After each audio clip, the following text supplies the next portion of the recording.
Good morning, everybody. Good morning. Okay, so my name, for those of you who do not know, is Jagdesh Ramnanan. See that good? Yeah, we do. All right, cool. Normally I teach a year 2 course, multivariable calculus. This year I think I'm not going to teach that. I'm not sure what I'm teaching yet. Probably MATLAB, but we'll see. So, yesterday you all did groups and subgroups, and I think cyclic groups as well. What is a group? So we're going to have a little review here.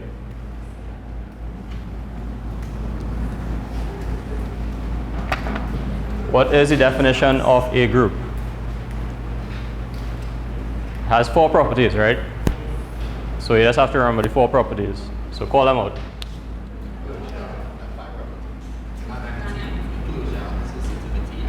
Well, we assume non-empty.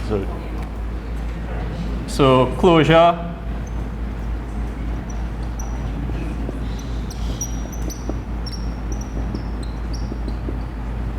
identity, and the last one,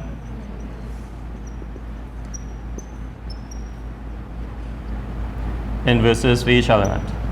So once it satisfies these 4 properties and it's non-empty, we call it a group. So what else? You all did subgroups, right? Is it possible to have a group within a group within a group? It's possible to have a group within a group. That's called a subgroup. But what about a group within a group within a group? Yes or no? What do you think the answer is? Yes?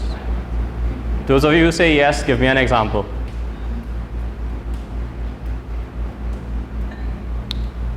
Okay, there's actually an example that you all did yesterday. If you consider, let's say this whole thing is the set of non-zero complex numbers. So normally when we say non-zero, one way to denote that is C minus 0, right? I think you can also use a backslash or forward slash, I can't remember which one, but to avoid confusion you can use a minus. A subgroup of this could be the set, and remember the operation here is multiplication. So this is C minus with product multiplication. So within here I can have I, minus I, 1, and minus 1. I can take that subgroup. And within here I can take the subgroup 1 minus 1. So this, I can call this H, I can call this K, and I can call this G. 1 minus 1 is a subgroup of K. And that itself is a subgroup of G. So 1 minus 1 is also a subgroup of G.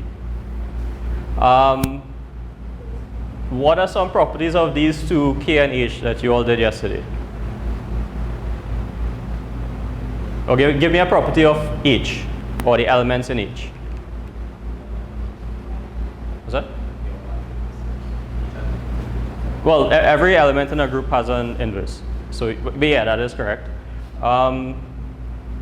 You all did cyclic groups as well, right? Right? This was an example of a cyclic group, right? So what's the generator of this group? 1 minus 1. Minus 1. What's the order of minus 1? Okay, the formal definition is, so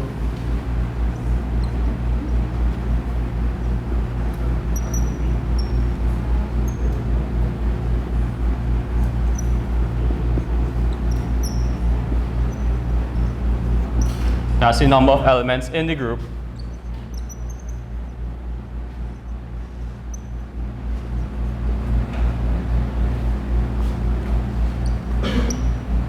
Let's call the element A.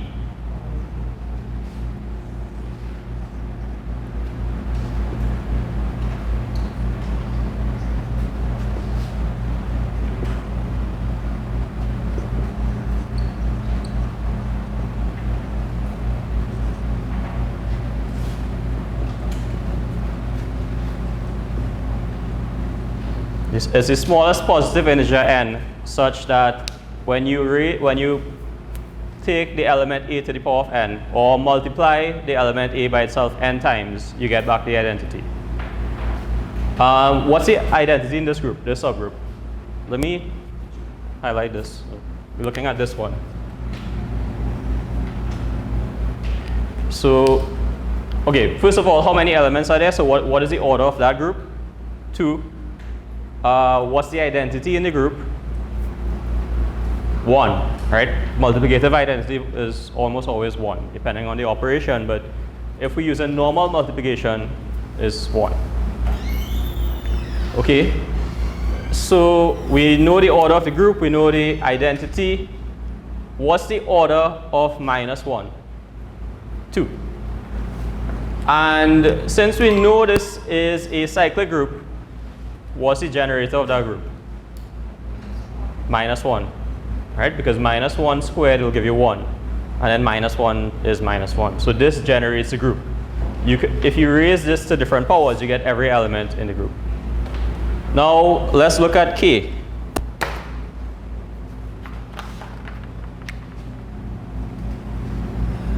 Well, that'll be confusing, so let me just write back. I minus I, 1 minus 1. Order of that group is 4. There are 4 elements in the group. Identity is 1, right? It's some multiplication, so the identity will always be 1. Okay, so the order of the group is 4. The identity is 1. What's the order of -1? We're looking at the order of an element now, -1. It's still 2. What about the order of I? I squared is -1, right? And we know -1 squared is 1. So I to the power of 4 is 1. And that's the smallest positive integer that does that, which means that the order of this is 4. Similarly, the order of this is also 4, because -I all squared is still -1. The minus sign goes away when you square it. And then I squared is -1. Okay, so both of these elements have order 4. Now we know that this is also a cyclic group generated by I, right? You all would have done that yesterday. But this is also generated by -I. -I to the power 1 is -I. -I squared is -1. This is just going to be -I times this. So it's just going to be I. -1, minus signs cancel. And finally, -I to the power of 4 is 1, right? It's going to be -I times -I cubed. We know -I cubed is I. So this is -I squared, which is -1. Right? So that was just a little review. One thing to note, you're probably not going to remember this, but if you have a cyclic group, yep. Oh, yeah, sorry, thanks. If the order of, I'll just use an arbitrary group G, is n, and G is a cyclic group,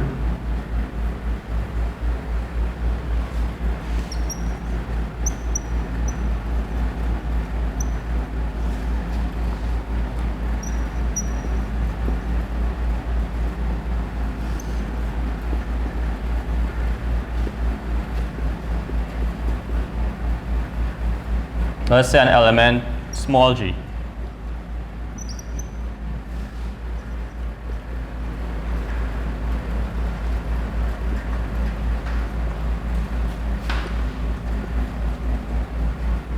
Okay, so if this thing has n elements, it's cyclic, and it has an element g, and g has order n, then g is a generator of the big group, of the group big G. So in that case, there were 2 elements of order 4. The order of the group is 4, so both of those elements will be generators. All right, I think that's pretty much it for the review.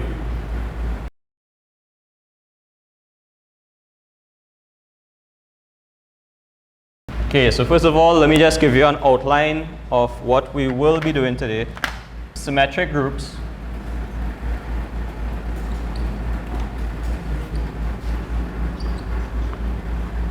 Alright, but within here, we need to look at a few things. We need to look at permutations. Alright, what a permutation is, properties of permutations, and so on. These are also called bijections, cycles, then transpositions, and symmetry. Since we're talking about symmetric groups, right, we have to do something on symmetry. And the second topic we're going to do later on is cosets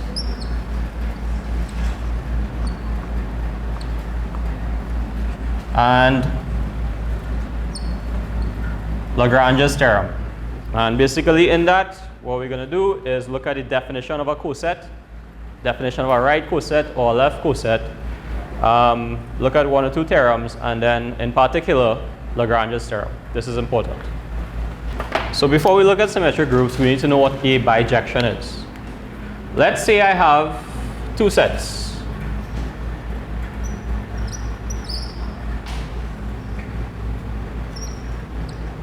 I'm going to call this set A, and I'm going to call this set B. All right, the elements in A are 1, 2, 3, the elements in B are A, B, C. And I am going to take a function that maps elements in A to B. So I'm going to take a function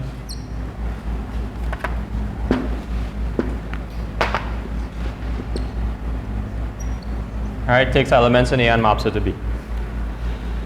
Now this function could be several things. Remember, the only thing that a function needs to satisfy here is f of 1 needs to be an element there, f of 2 needs to be an element there, and f of 3 needs to be an element there. That's all that needs to be satisfied. You all did one-to-one yesterday, right? And in terms of these two sets, if I have a function from here to here, what does one-to-one mean with respect to these sets? It means that f of 1 is not equal to f of 2, f of 1 is not equal to f of 3, and f of 2 is not equal to f of 3. All right? These things are distinct. So, in other words, since we only have 3 elements here, and these 3 can't be mapped to the same elements, then means one has to be mapped to A, another one to B, and another one to C. But let's suppose I had a next element here, D. Now I have more options. Right? If I have an element there, D, then I can have f of 1 is A, f of 2 is C, and f of 3 is D. In other words, nothing gets mapped to B. Right? But if this happens, then the function is not onto. The meaning of onto is a function is onto if everything in the range or the codomain has something mapped to it. Right? So in other words, everything in this set B has something mapped to it. So as this is, there are 3 elements here and there are 4 elements here. So this could never be, this function, whatever function I create here will never be onto, because I don't have enough elements to map to these elements. So that's why I'm going to take off D now. In terms of one-to-one, if I had put another element here, 4, then this could never be one-to-one, because there are less elements here than there are here. So eventually 2 elements have to be mapped to the same thing. Right? But well, before I actually go into the definition of it, let me give you the formal definition of onto. So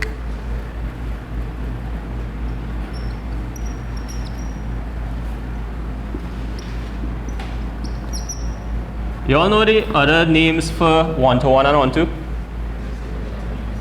Right. In one-to-one is injective, and onto is surjective.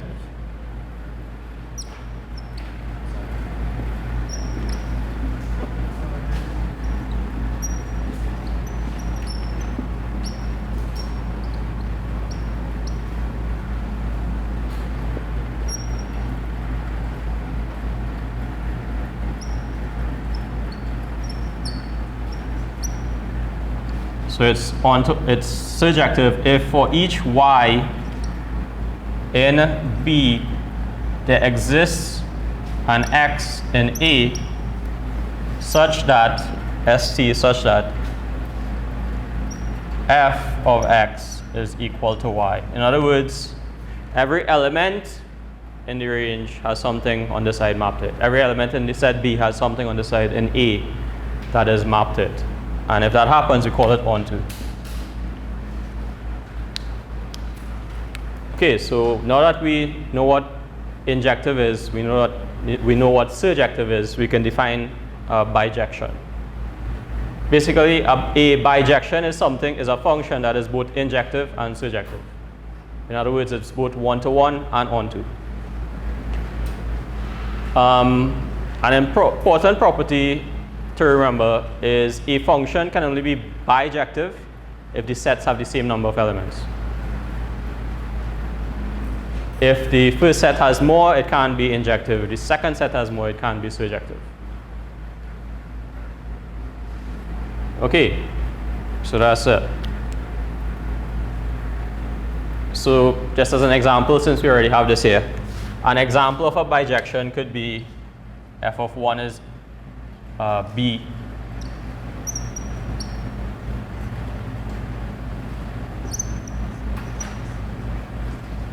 Right, basically choose an element here, choose an element there, map it to that, and then ignore those and deal with the remaining ones and keep going.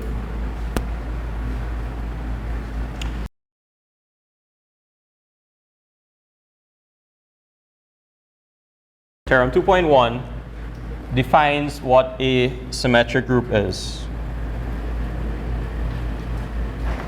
Well, it defines what it is without saying that.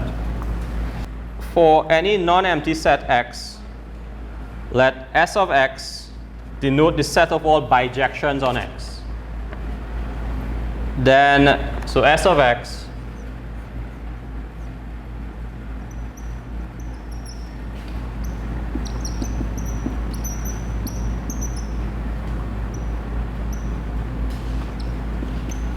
now, what does this mean if I say the set of all bijections on X? It means that X is both the domain and the range. Right? Instead of mapping from one set to another set, you're mapping from one set to itself. So in other words, you can just replace this ABC by 1, 2, 3. It goes from A to A. Right? That's what a bijection on a set means. So this here was an example of one bijection. Well, now I have to change these things.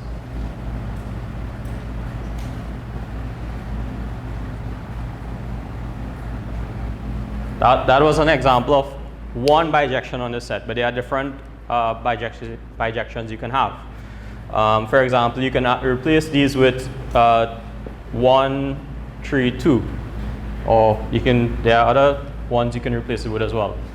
But this thing here, S of X, we are defining this to be all possible bijections you can have. Now, if you think about a set with a finite number of elements, there are only so many bijections you can have, because there are only so many different ways you can arrange the elements. So this thing will be finite as long as X is finite. Okay, and we're taking this set, S of X,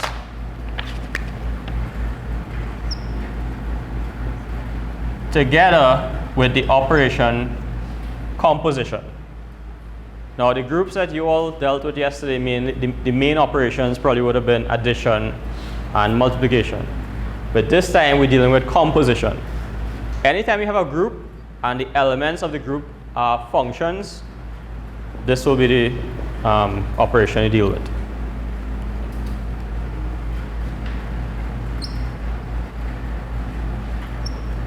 So this thing here is a group.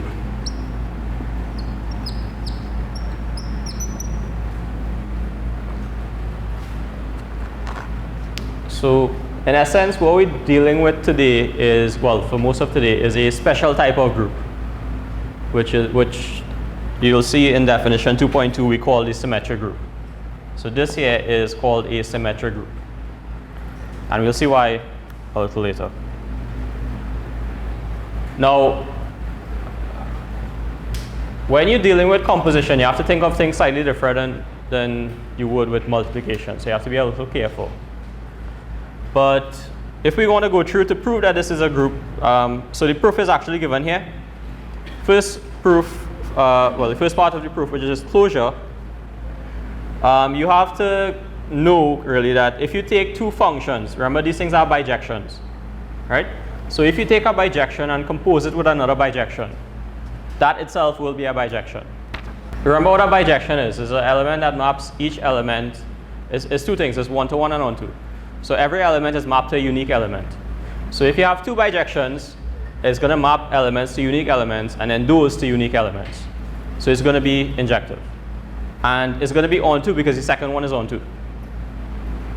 Now, you have to be careful because if I compose F with G, right? This is the same thing as, normally when we're dealing with functions, we need functions of a variable. So usually it's F of G of X, usually the usual variable we deal with. So normally how we write this is we need to put that in brackets as well. This is a function, this is the variable. Another way of writing this is F of G of X. So when you're dealing with composition, you have to remember we don't start on the left, we start on the right. So you have to perform G and then you perform F. Right? So let's say F, this is in general, this is not, so here the set is just X, so everything goes to X. But in general, so F is a function from B to C, and G is a function from A to B. Right. First, G is going to take an element in A and map it to B. And then F is going to act after that. F is going to take that same element from B and map it to C. So F composed with G is going to be the function, well, A function from A to C. So it is closed. If I take two bijections and compose them, I get another bijection. All right, well, okay, associativity when dealing with functions is not something you're usually going to be asked to prove. It's something you're supposed to know. Composition of functions is associative. So that follows. Identity. The identity function, so now it's different. Before, when you're dealing with a group, the identity was always a number. It's either 1 if it's multiplication, 0 if it's addition. Now, when you deal with functions, the identity is also a function. For functions, the identity is a function defined by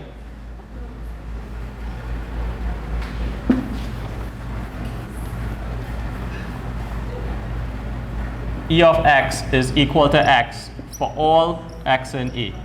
Or since the set is X, capital X. So this is the identity function. It takes every element in the set and maps it to itself.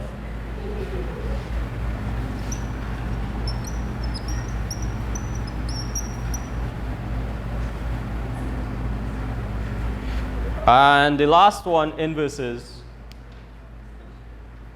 So remember, we're dealing with bijections here. One-to-one and onto. And there's a property of a bijection, which is that it has an inverse. Every bijection has an inverse function that basically maps. So let's say I had an element here, X, being mapped to Y under a bijection F. Then there's an inverse bijection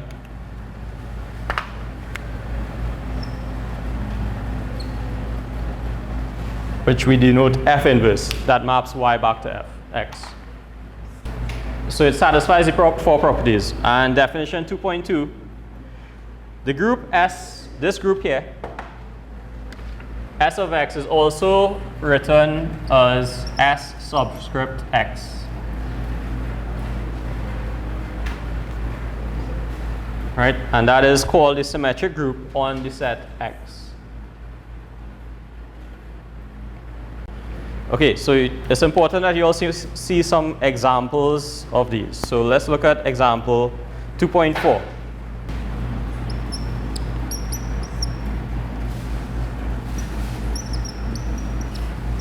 X is a set with two elements, 1 and 2.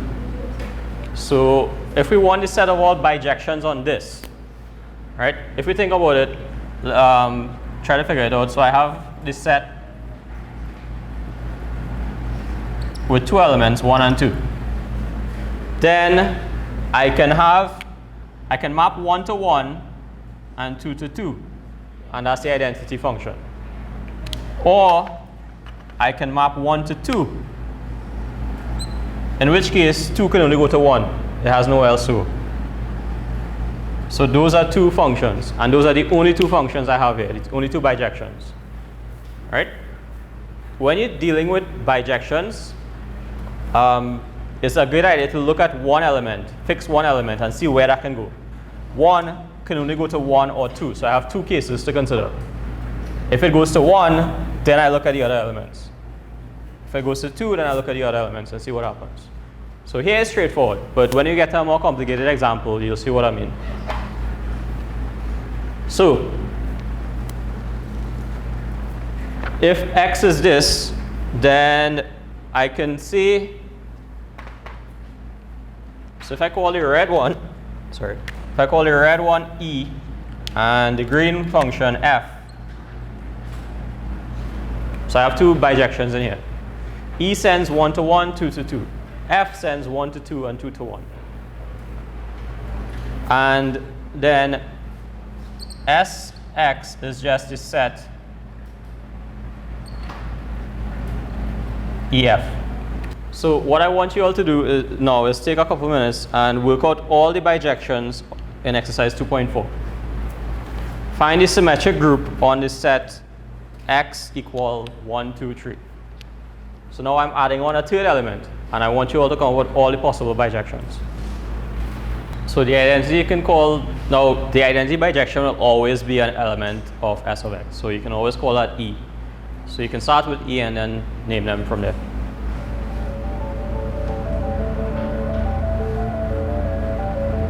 Whoever finishes first, let me know how many bijections you come up with. 6? That is correct. Well, that's how many you're supposed to get. Anybody else got 6? If anybody gets more than 6, let me know, because we might have a problem.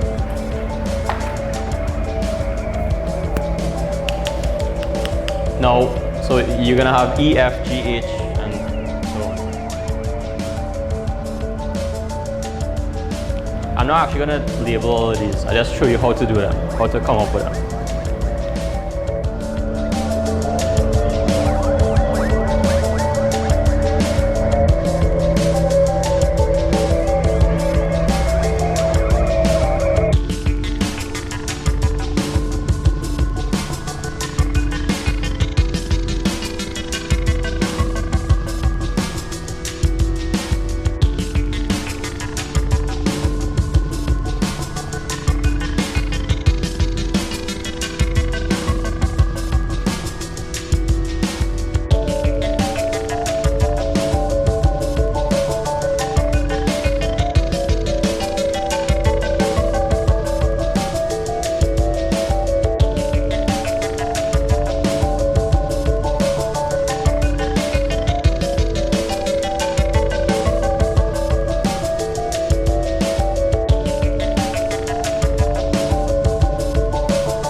So there's a way to do this that is, I mean, it's not the only way, but it's the way I normally do it.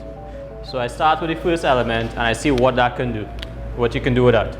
So if I fix 1 to 1, right, then I can either go 2 to 2, 3 to 3, or I can go 2 to 3, 3 to 2. So that's another bijection. So I can still go 1 to 1, 2 to 3, 3 to 2. So I can call that one F.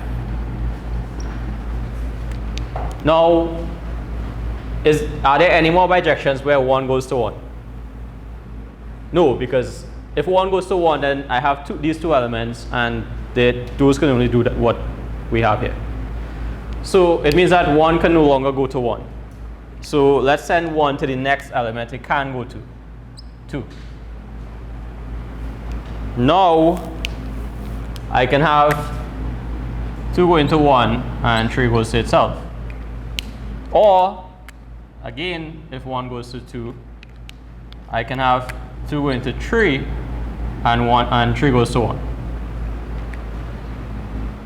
Right, you're following what we're doing here? So we choose an element, choose the smallest element and see where that can go. So we first fix it at 1 and look at the remainders. Then we fix it at 2 and look at the remainders. So this we can call EF, G, H. Right, and lastly, so we sent 1 to 1, we sent 1 to 2, the only other place we can go is to 3. So 1 to 3. And if we do that, we have 2 and 3 on the side, we have 1 and 2 on the side. So we can go 2 to 2, 3 to 1. Or we can go 2 to 1, 3 to 2. And those are two different bijections. I don't want to call this I, so let's call this .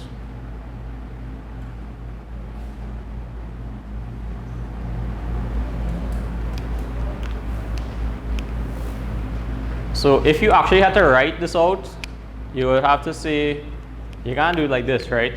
I just did it to illustrate how we actually come up with them. But you would have to say, first you name them and then define them. You have to define them as f of 1 is 2, f of 2 is 3, f of 3 is 2. Similarly, g of 1 is 2, g of 2 is 1, g of 3 is 3.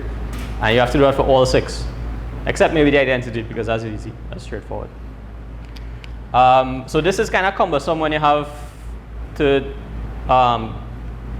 define permutations like this. And we'll see just now a much easier way to define these. So I'll leave this here and come back to it to show you how to refer to them in a much simpler notation. Okay, so following example or exercise 2.4. When X is a finite non-empty set, then the bijections on X are simply permutations of the elements, right? So who here likes combinatorics? So right, so he likes combinatorics. So when you're trying to come up with how many bijections there are, so there's a reason why I did it in pairs like this. So for each element, there are two possible things you can do. Well, not two, sorry. Each element can go to 1, 2, or 3. So for each element, let's say there are n elements in the set, right? This one can go to any one of those n. And at the same time, the second one, once it's fixed, so you all know permutations, right? If you have let's say you want to arrange n objects. In this case, you have 3 objects and you want to arrange them. Let's call them 1, 2, and 3. Then there are 3 positions 1 could go in.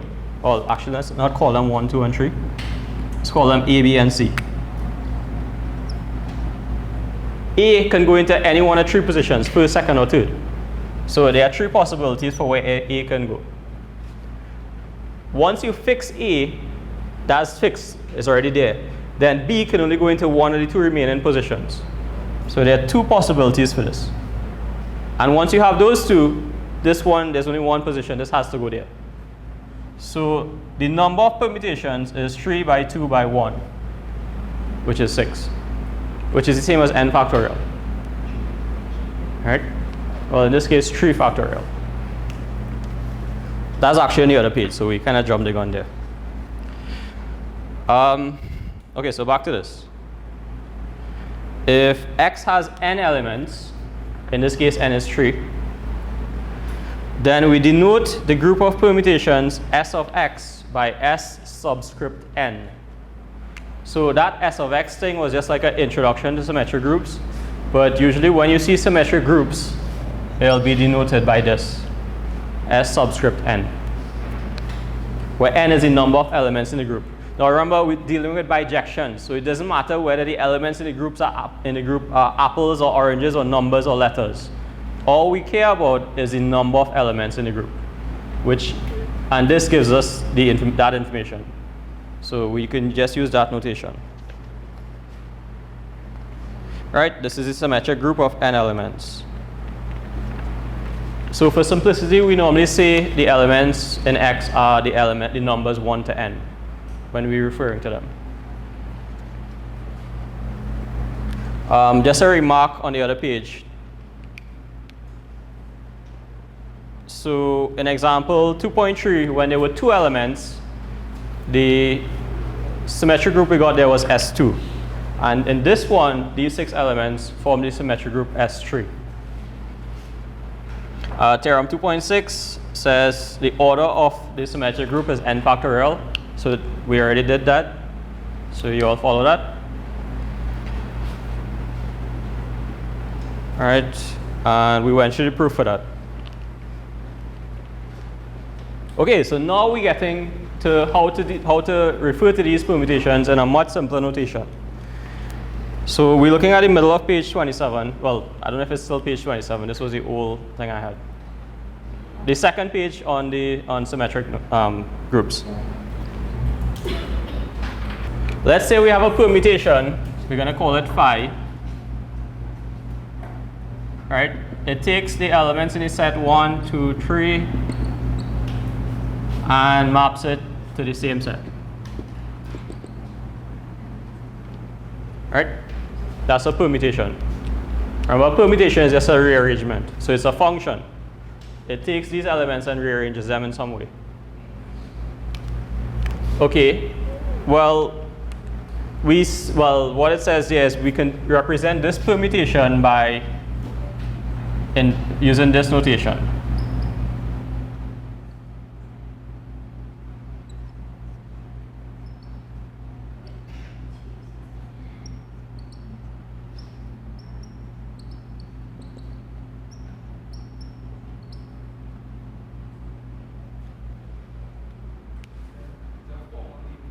So what we do is we have 2 rows here. First row has the elements 1 to n, and the second row has the images of these elements under the permutation. So what this means is that basically this element here is whatever phi sends 1 to. It's the image of 1. So phi of whatever 1 is mapped to is written here. Whatever 2 is mapped to is written here. Right? And so on. So using that notation, basically I can write the identity will always be 1, 2, 3, 1, 2, 3 for S3.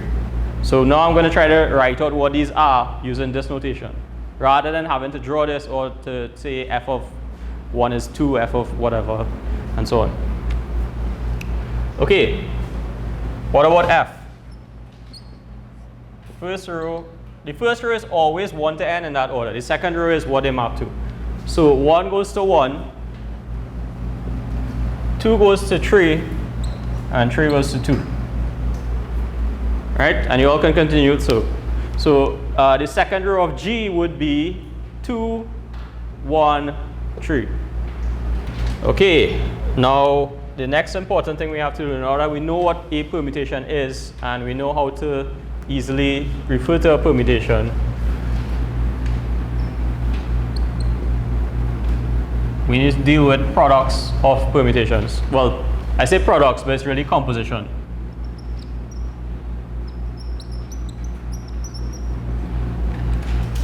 Right? Now, this is something that you all are going to see a lot in abstract algebra, and you have to get used to the notation. Anytime you see, so normally if I tell you, if you just say, let's say AB, right? You're going to think A times B, right? It's only A times B if the operation in the group is multiplication.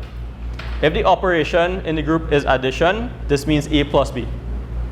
So that's something that confuses people easily, right? Similarly, if you see,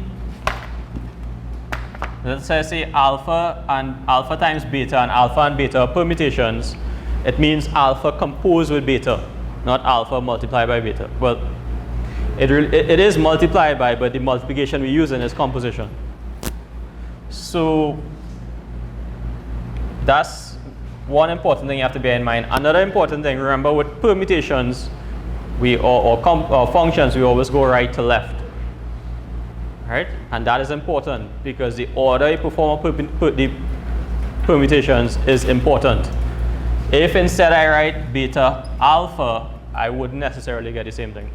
And we'll see that just now.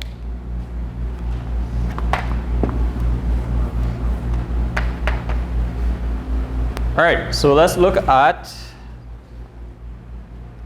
well, that was definition 2.7, product of permutations.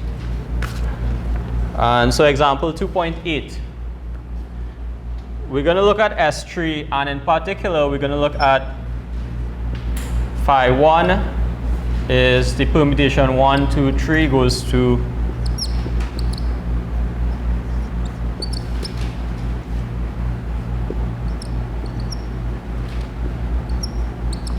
okay, so just to go over this, phi 1 sends 1 to 3, 2 to 1, and 3 to 2. Phi 2 sends 1 to 1, 2 to 3, and 3 to 2. In other words, phi 2 of 3 is 2, and so on. So what if I want phi 1, phi 2? Is that the first one? Yes, it is. So I can write it out.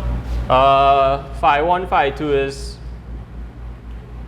well, I don't need to write it like this, but I already started, so I'll do it.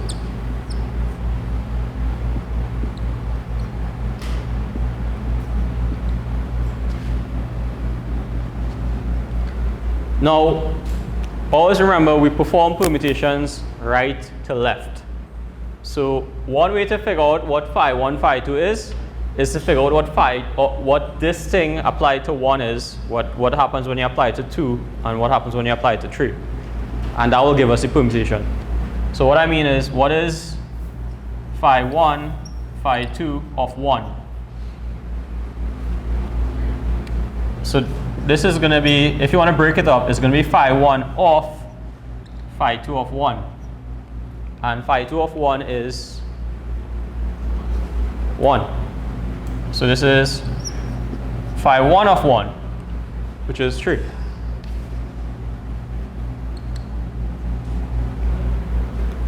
Okay, what about phi 1, phi 2 of 2? Again, it's going to be phi 1 or phi 2 of 2. And phi 2 of 2 is 3. So this is going to be phi 1 of 3, which is 2. Okay, can you look, just looking at this, can you tell me what phi 1, phi 2 of 3 is? Has to be 1. Whenever you're looking at permutations, you don't even have to work out the last one. Although, I mean, it's a good idea to work it out to make sure you don't get something you got before, because then you know you made a mistake. But remember, it's a bijection. So I'm not supposed to have numbers repeating on the side. So if I have 3 and I have 2 and the only elements are 1, 2, and 3, the last element has to be 1.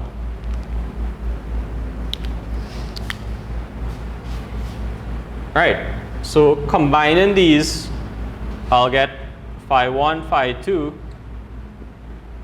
is, we know 1 goes to 3, 2 goes to 2, so that means 3 has to go to 1.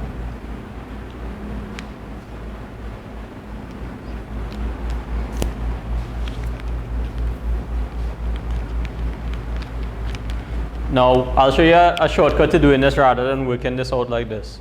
What you can do is or what I normally do is I start off saying, I look at this and I put equal, write the first row because we know that has to be like that, and then look at the first element. So we're starting on the right. 1 goes to 1, right? So this thing sends 1 to 1. Then we go left. What happens to 1 here? 1 goes to 3. So I write 3 here. All right? Come to 2 now. 2 goes to 3, so I'm keeping 3. When I come here, I'm not looking at 2 anymore. I'm looking at 3 because that's where I ended up with. So now 3 goes to 2. So I write 2 there. All right? And you can do the same thing with 3. 3 goes to 2 here, and when I come here, 2 goes to 1. So I get 1. Right? And you all follow that? You want me to go over it again? Any questions at all? Once you actually get into it, it's straightforward. Once you think about it, take the time to think about it properly. Okay, so, oh, it actually says it there. I was going to ask you to work out phi 2, phi 1. Right, similarly, you all can try it if you want this practice. Phi 2, phi 1 is, if you work it out, it works out to be the permutation that goes 2, 1, 3 here. Now note, this is not the same as that. Right? So in general, composition of permutations is not commutative.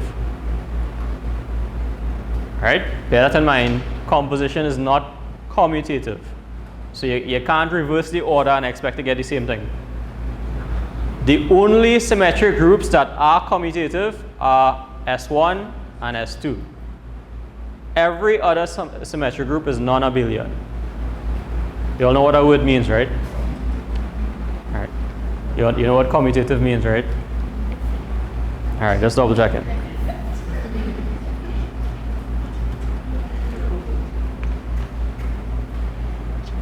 Okay, exercise 2.11. So we have about 20 minutes again. So we have 3 permutations, or well, I wouldn't say 3 permutations. We have 3 functions written there. Phi 1, phi 2, and phi 3. Question is S3 an element of S4? Sorry, is phi 3 an element of S4?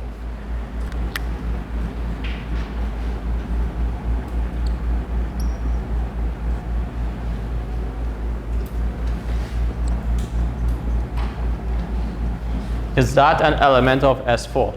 Yes or no? If no, why not?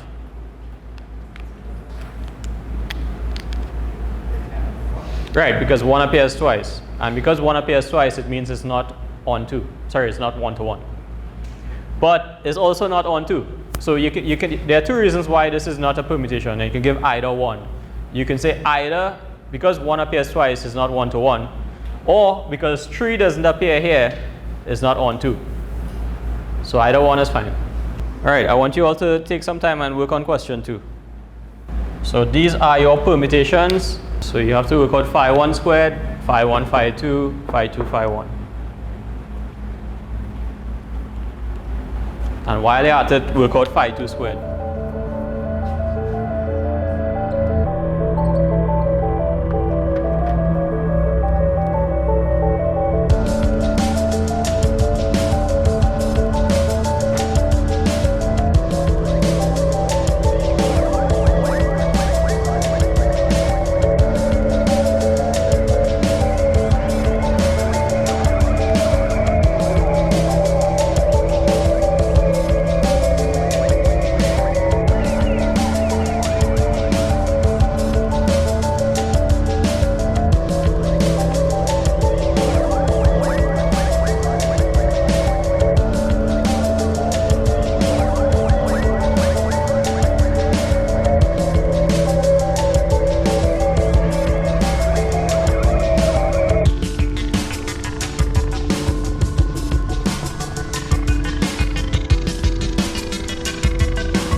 What's phi 1 squared of 1?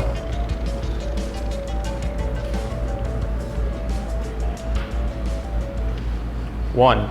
Now, one thing to bear in mind, if a permutation fixes a number, 1 goes to 1. It doesn't matter what power you raise this permutation to, it'll always go to 1. So 2 will always go to 2. These will change. So we know 1 goes to 1, 2 goes to 2. What about these? What happens there? They interchange, right? Because the first time you perform phi 1, let's look at 3. 3 will go to 4. And then when you come to the left, 4 goes to 3. So it goes back where it started.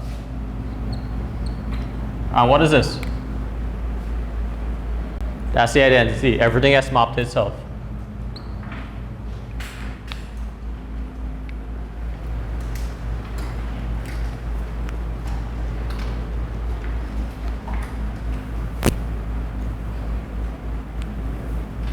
So what's the order of phi 1?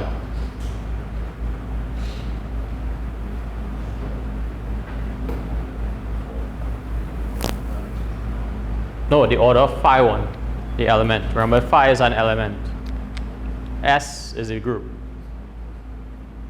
The order of the group is the number of elements, but this is not, these are not elements. All of this forms one permutation. Yeah, 2. Because phi 1 squared is e, so 2 is the smallest positive integer, such that when you raise it to that power, you get back the identity. Okay, so phi 1, phi 2 of 1 is, remember, phi 1, phi 2, we perform phi 2 first and then phi 1. So what is phi 2 of 1? 4. And phi 1 of 4 is 3. So this is 3. Okay, next, phi 2 of 2. And phi 1 of 3.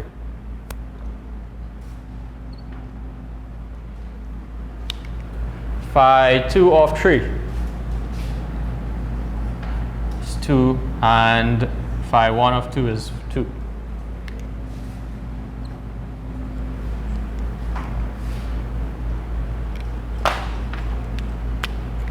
And lastly, well, you can work it out, but I already have the numbers 3, 4, and 2, so the last one has to be 1.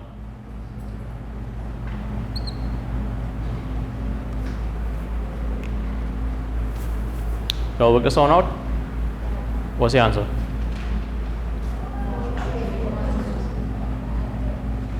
And this one.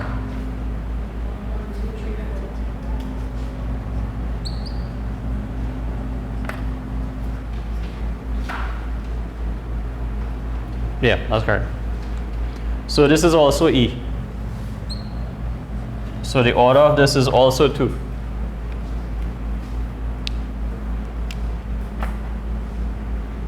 But again, bear in mind, phi 1, phi 2 is not the same as phi 2, phi 1. Right? These are different.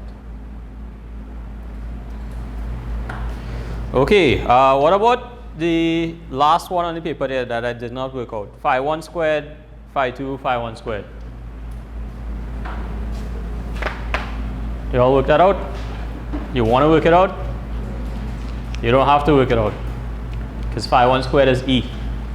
So it's just E times phi 2 times E, which is just phi 2.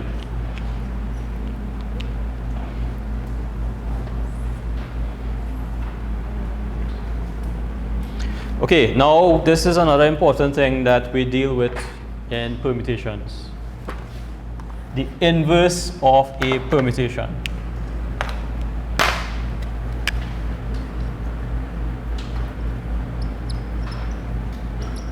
So we've dealt with products or composition, which we use in closure, but now we have to deal with inverses. How do we get the inverse of a permutation?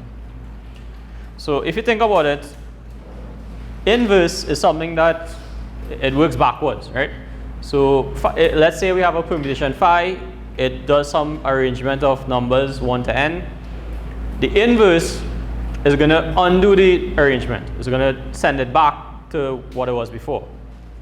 So the example 2.13, consider phi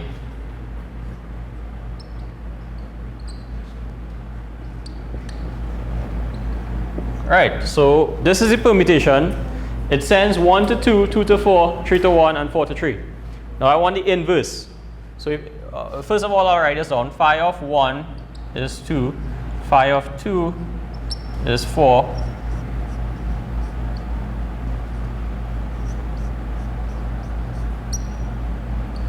So think about the inverse. If I want to reverse this, if 1 goes to 2, it means that 2 has to go to 1. So phi inverse of 2 has to be 1. Phi inverse of 4 has to be 2.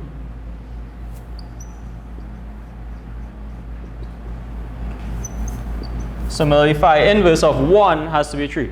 You could think of, okay, one way to think of it is like this. If I have, here is this.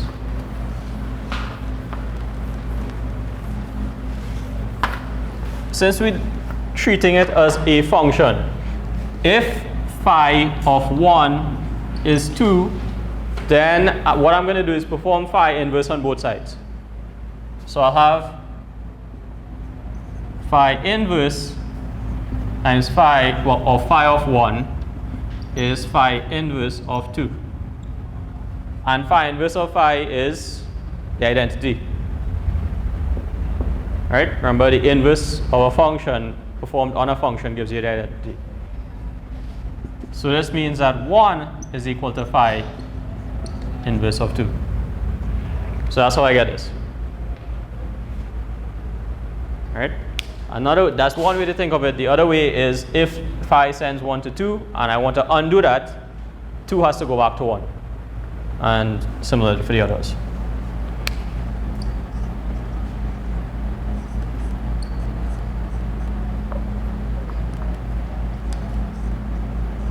So using this approach, I can figure out what the inverse is.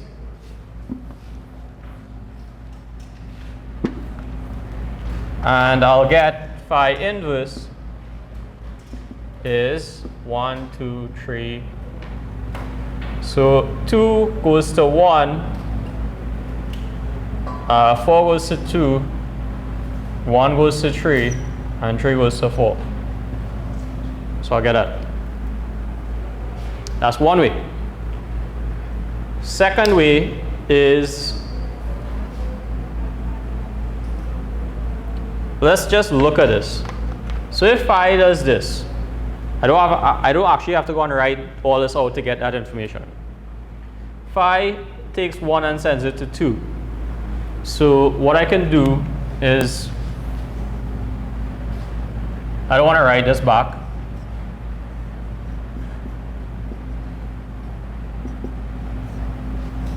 So I write 1, 2, 3, 4 as before. And instead of reading it 1 goes to 2, I read it in the, from the bottom go up. So I look here, instead of looking for 1 here, I look here for 1. And 1 here should go to 3. I'm reading it up rather than down now to get the inverse. So 1 goes to 3. Next I look for 2. That goes to 1. Next I look for 3. Goes to 4. And the last one has to go to 2. Right, so that's the third way of doing it. The third way is 1, 2, 2, 1, 4, 2, 1, 3.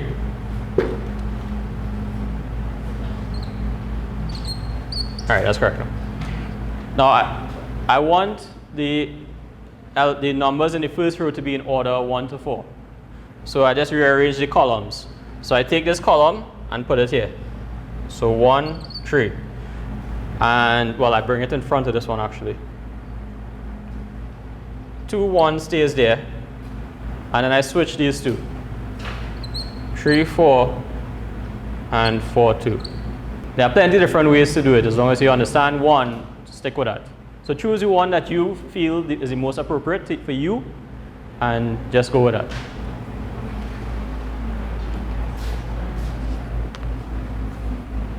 Right, so that is how we find the inverse of an element. So exercise 2.14, you're all good with permutations now, right? So you can do this on your own.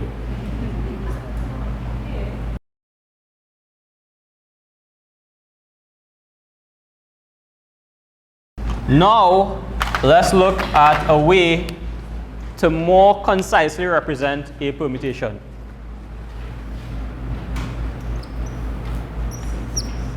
Cycles. Now, this definition isn't actually strictly formally correct. What it should say is let A or let A1, A2, A3 to AM be a sequence, not just a set, because it needs to be ordered. So it has to be ordered like this.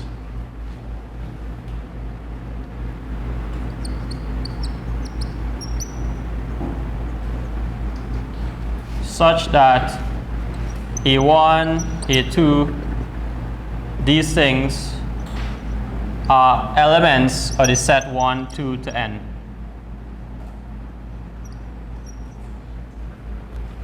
Right? These A1 to AM are numbers. It could be 1, 2, 3, whatever.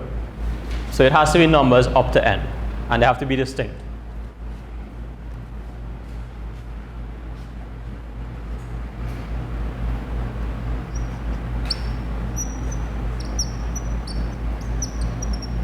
And I'll show you an example of what I mean just now. It'll be much easier to understand.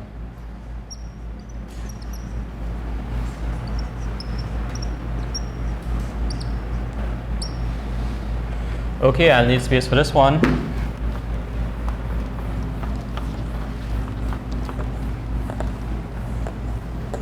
Alright, so we have a permutation phi defined by, first thing, phi of A1 is A2. Right, it's on a different line. Okay, so we have a sequence of numbers A1 to AM such that those numbers belong to the set. And we define a permutation by, so we have a sequence, we take in the first term in the sequence and phi maps that to the second term. Right? Then it maps the second term to the third term, and so on until the second to last is mapped to the last, and then the last one is mapped back to the first. So that's why we call it a cycle. It goes around. Right? So if you imagine a circle of A1, A2, A3, all the way, so let's call this AM minus 1, AM. So what phi does, phi maps A1 to A2, it maps A2 to A3, A3 to A4, and so on. AM minus 1 to AM, the second to last to the last, and then the last one back to the first. So we form a cycle. And everything that does not belong to this set of numbers is mapped to itself. Right? So if this happens, we call this a cycle of length m. So there are m terms in the cycle, 1 to m. And we denote this by, so we just write in the terms in the cycle in brackets, and that's it. Anything that does not appear inside this bracket gets mapped to itself. And now let me show you a simple example.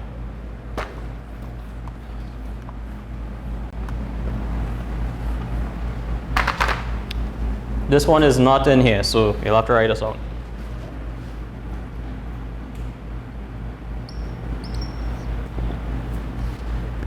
All right, so let's consider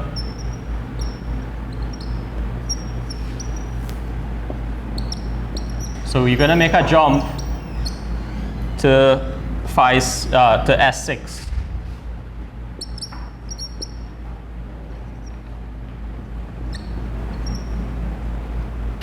Right? So A1 is 1. So what I'm doing here is I start at 1, 1 gets mapped to 2. So if the first term is 1, the second term is 2. Right? And then 2 gets mapped to 5, so the third term is 5.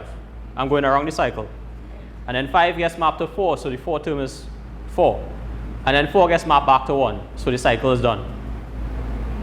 Right? And 3 and 6 get mapped to themselves. So if I consider the set 1, 2, 4, 5, or 1, 2, 5, 4, right? Then each of these gets mapped to the one after, and anything not in the set gets mapped to itself. So phi is a 4 cycle And you can denote it by 1, 2, 5, 4. Right? So you don't need all of this. You can just write this, and this is the same as this. How you read a cycle is you look at the cycle. If something is not here, it gets mapped to itself. And then whatever is here is mapped to the one after it. So 1 gets mapped to 2, 2 goes to 5, 5 goes to 4, and then 4 comes back to 1. There is one thing that you should note with inverses. If I have two permutations, alpha, beta, product of two permutations, and I take the inverse of this, what would that be? Yep. But you have to be careful. What would this be?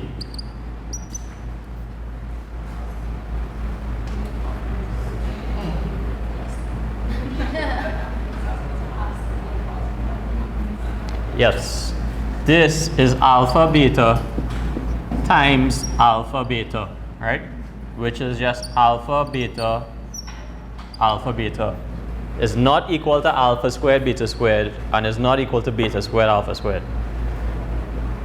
The only way that would be true is if alpha and beta commute with each other.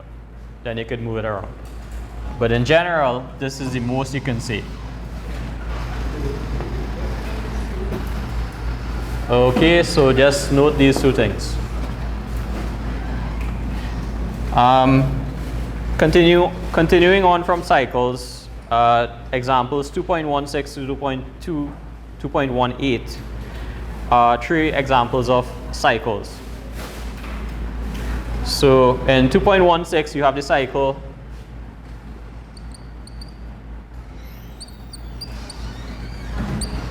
right, and this is, so how you do it, you start with 1, 1 goes to 3, right, 3 goes to 2, and 2 goes back to 1, so the cycle stops there.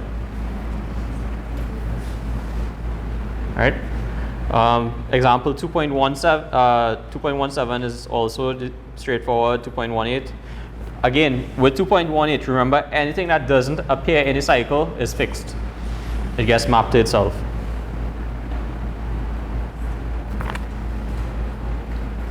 Now,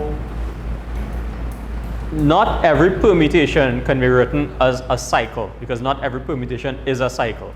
So you have to be careful, because for example, if I take the permutation 1, 2, 3, 4, 2, 1, 4, 3. This isn't a cycle. It's actually a product of cycles. It's 1, 2 with 3, 4. In general, every permutation is a product of cycles, can be written as a product of cycles. And we'll see how on the other page. All right. Oh, one thing. So remember, if you I have 2 elements in this cycle, so this is a 2 cycle.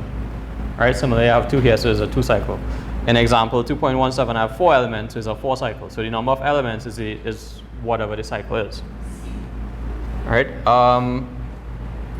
So first theorem we're actually looking at 2.19. If phi is an M cycle, then phi to the M. So if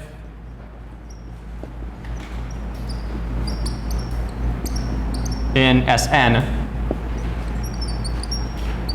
then phi to the power of M is the identity, or the identity permutation. Right? Now, I won't go through this proof. I want you all to look at it and understand it. But there are 2 elements of this, of the proof of this. One is noting that, okay, phi is an M cycle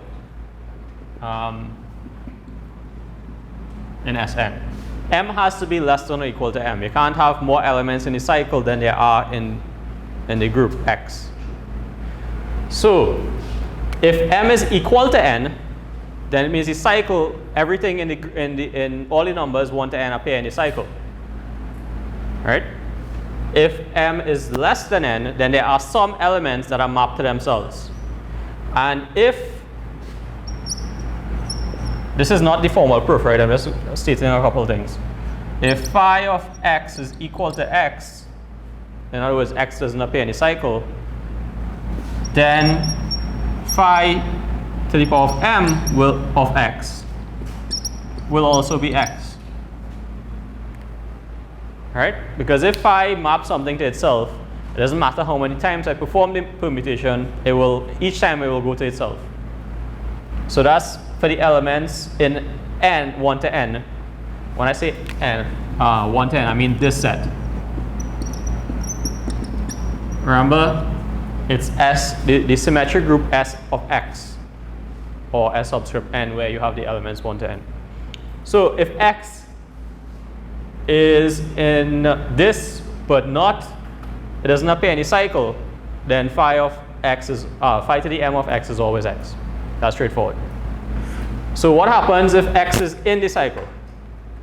Right? So let's look at the example I had given you, 1, 2, 5, 4. This is just an example to illustrate the other part of the proof.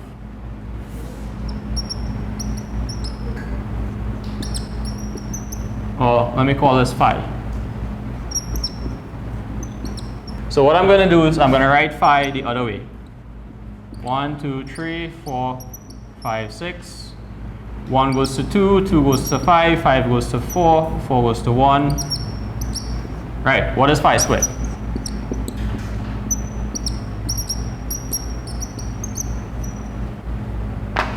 One goes to 2 and 2 goes to 5. So 1 goes to 5. 2 goes to 5 and 5 goes to 4. You're following, right?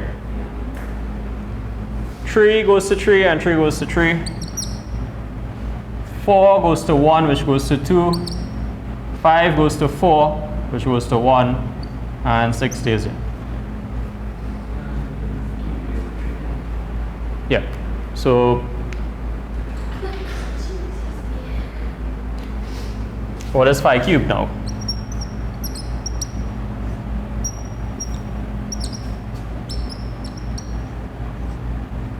Well, I can say, so there are several ways you can do. So you can say 1 goes to 2, which goes to 5, which goes to 4. I have to perform it 3 times, right? Or another way to say it is phi cubed is phi times phi squared. So I could look at phi squared and then perform phi. So 1 goes to 5 and then phi sends 5 to 4. So I get 4 in. So it doesn't matter which way you look at it, whichever you find is more convenient. So 2 goes to 4 under phi squared and then that goes to 1. 3 will always stay there, 6 will always stay there. 4 goes to 2, which goes to 5, and the remaining 1 is 2. What about phi to the power of 4?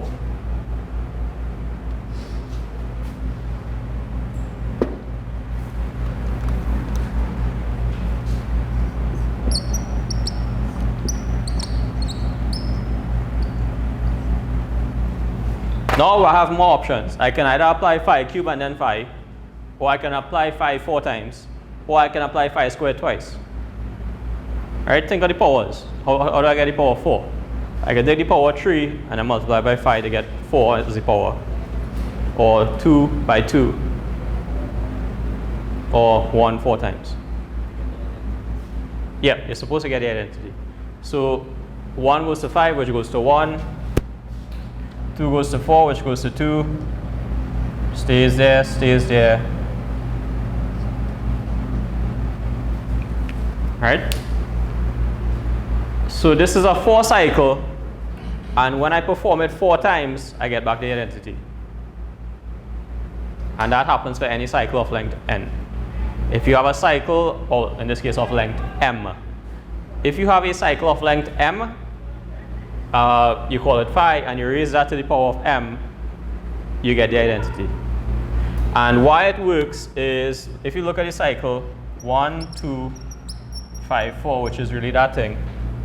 When I perform this operation 4 times, the first time 1 goes to 2, the second time it goes to 5, the third time it goes to 4, and then the last time it'll come back to 1.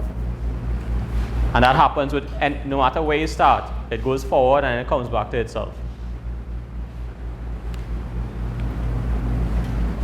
The formal proof of that is explained at the bottom of page 29. So I want you all to read that and make sure you understand it.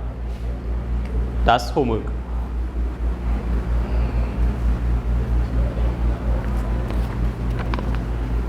Okay, theorem 2.20 is the important thing here.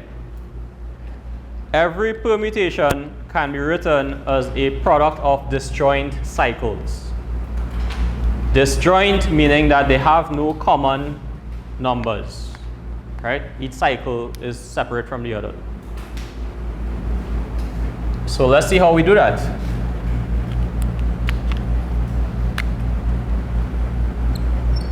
Now, unlike the previous theorem, which has a formal proof,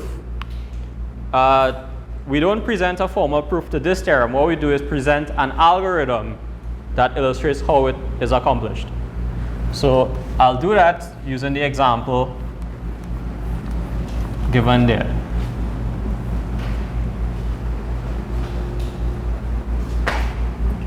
The example is we have phi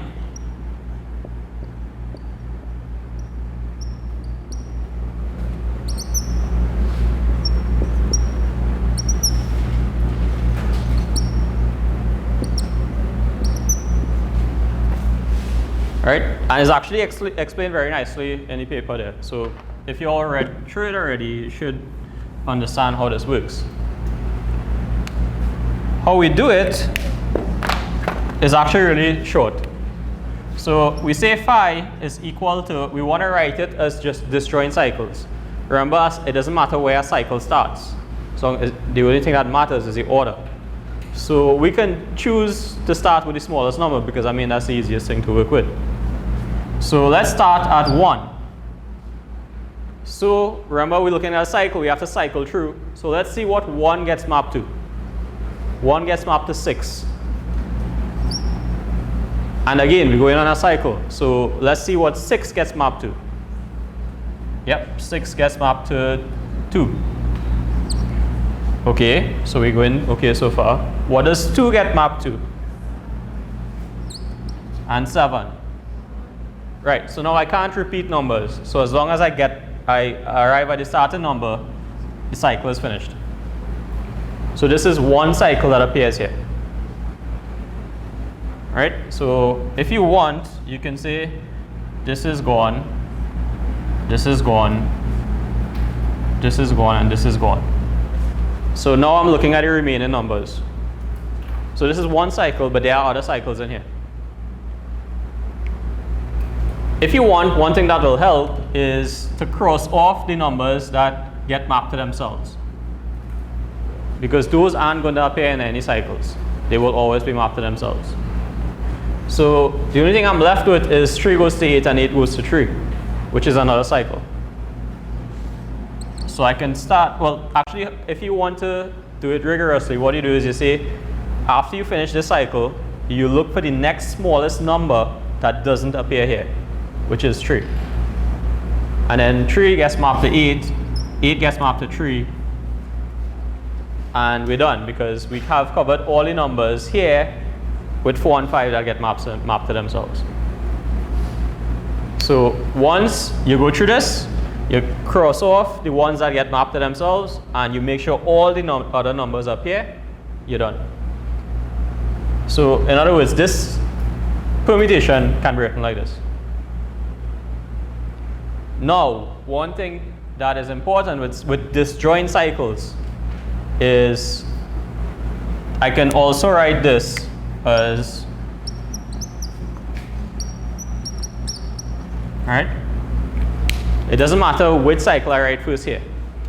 In other words, when the cycles are disjoint, then and only then do they commute. Right? So I can reverse the order, or well, I can take this and bring it at the front, and it's still the same. Because they are disjoint, so there's no number in here that also appears in here. Because, and the reason for this is because, remember, anytime a number doesn't appear in a cycle, it's fixed. So in other words, in this cycle, everything here is fixed. So this cycle doesn't affect this. And similarly, this cycle doesn't affect this because there's no 3 and there's no 8 here. So it doesn't matter which one I do first. The effect of this will be independent of this. Okay, the thing I'm thinking about is the inverse of a cycle. So let's come back to this one again. This is not in here, but we're just going to see if we can figure this out. If I consider this cycle, which is the same as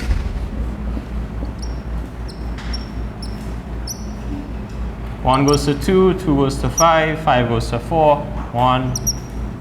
What's the inverse of this? You all know how to work that out. So I'm not going to write it like this. I'm going to write it like this. So tell me what 1 goes to. 4, we're reading up. So 1 goes to 4, 4 goes to 5, 5 goes to 2, 2 goes to 1, so we're done, and 3 and 6 fixed. Compare this and this.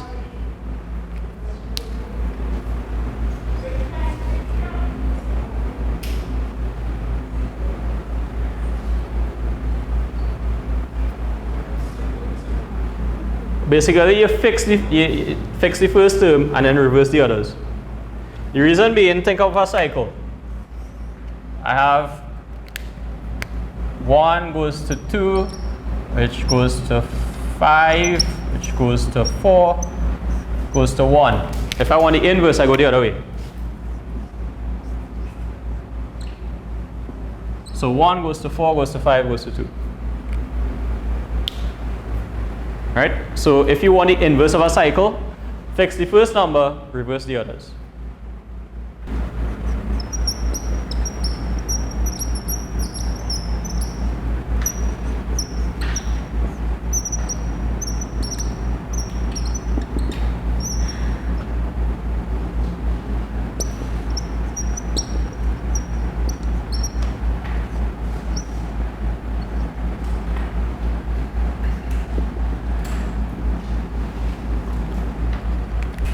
Okay, so exercises 2.24 to 2.27.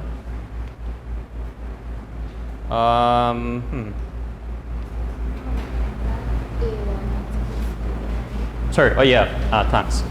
That's not supposed to be there. Alright, so you all should have enough practice with this. 2.24 and 2.25 could be homework. I want you all to do exercise 2.27. The other 3 you can try on your own. So work out what alpha is as a product of disjoint cycles. I'll give you a little bit of a hint. Anytime you see something, you have a product of a permutation as a product of cycles, and one of them is says inverse, work out the inverse first, and then try to figure out what it is.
So what's the inverse of this?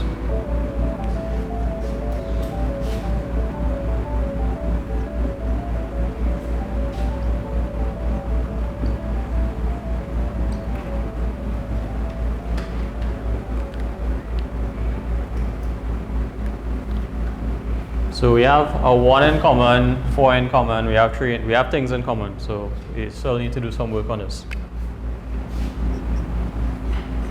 Okay, you can either, so from here, you can try to work out what this is and then work out what this times this is, or you can do all at once, which is the easiest thing to do. So how you go about doing this is like we did before. We start at a number, in this case the smallest number, which is 1, and see what the permutation sense does to that. So we always start on the right. We're going this way. 1 gets sent to 4 here. So 1 comes in, we go 4 here, 4 goes to 3, so it goes to 3 here, and then 3 goes to 2. So that means 1 in the end goes to 2. Right? So this one is a little bit of work we have to do. Come in with 1, we change to 4, then we change to 3, and we change to 2. Any questions about that? Okay, so we're looking at cycles. So now we start with 2. Okay, let me erase these. So we're starting with 2 this time. There's no 2 here, so it stays as 2. There's no 2 here either, so it stays as 2 again. Now here, 2 goes to 1, which means that this cycle is done. Alright, it's a little lower.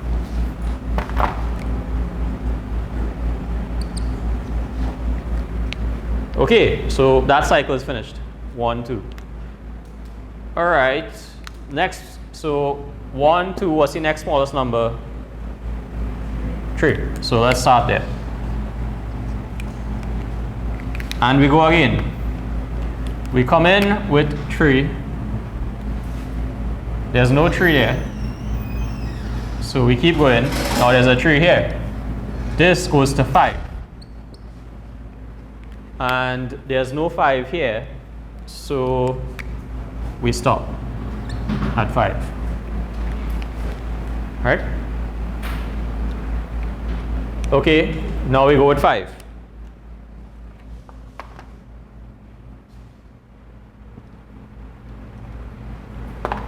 We start with 5.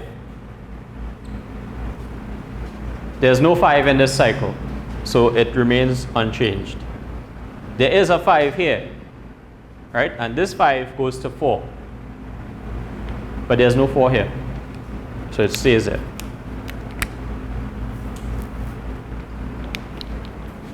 Okay, so we finished with 5. Now we move on to 4. 4 goes to 1. There's no 1, so it stays there. And this goes to 6.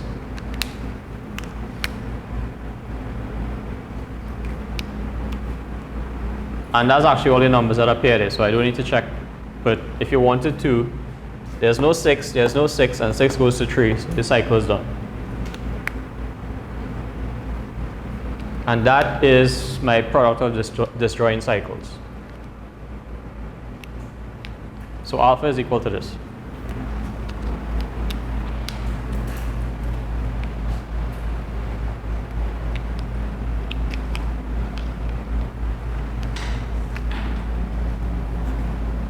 Okay, I'm not going to go through the proof of theorem 2.28 in detail, but it's straightforward, you all can read it there. But the theorem itself says the order of a permutation is the LCM of the length of its disjoint cycles. What the theorem says is that the order of alpha is the LCM of the length of these cycles. So what would that be? The LCM of 2 and 4 lowest common multiple of those is 4. Which means that the order of alpha is 4. And why is that? Well, remember the order of the element is the smallest positive integer, such that when you raise it to that power, you get the identity. This has order 2. So I need to raise this to a power of 2 to get the identity. Or a power of a multiple of 2. This has order 4. So I need to raise this to the power of 4 to get the identity. So in this case, if I raise this to the power of 4, then I raise this to 2 squared. So this will still be the identity. So identity by identity will give it the identity. But let's say, for argument's sake, that this was a 7.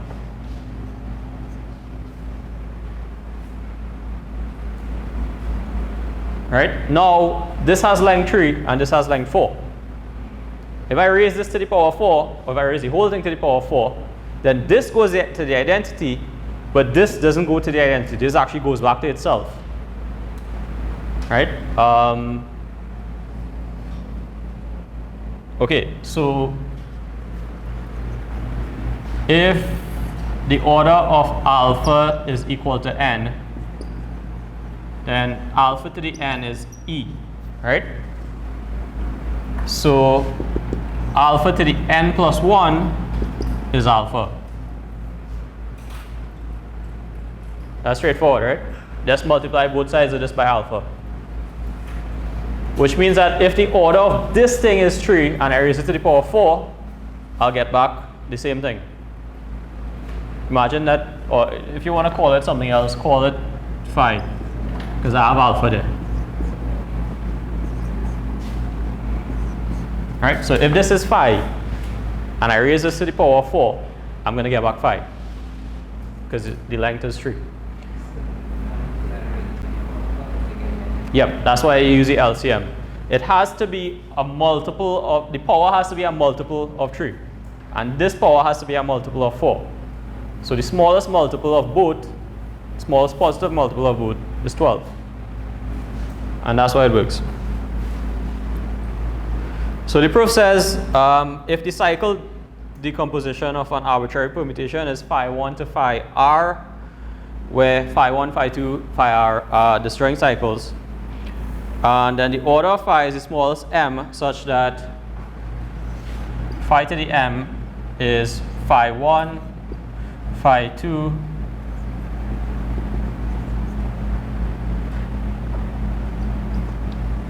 right? And because they're disjoint, only because they're disjoint, they commute. So now I can say this is equal to phi 1 to the m, phi 2 to the m, and so on. Right? If they were not disjoint, I couldn't do this.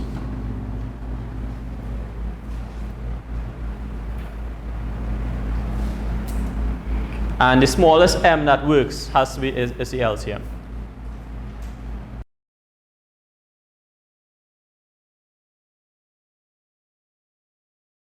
All right, so the next thing we need to deal with is transpositions.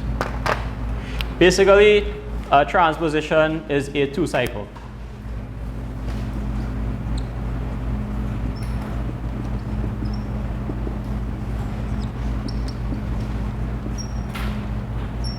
All right, it's a cycle of length 2. So for example,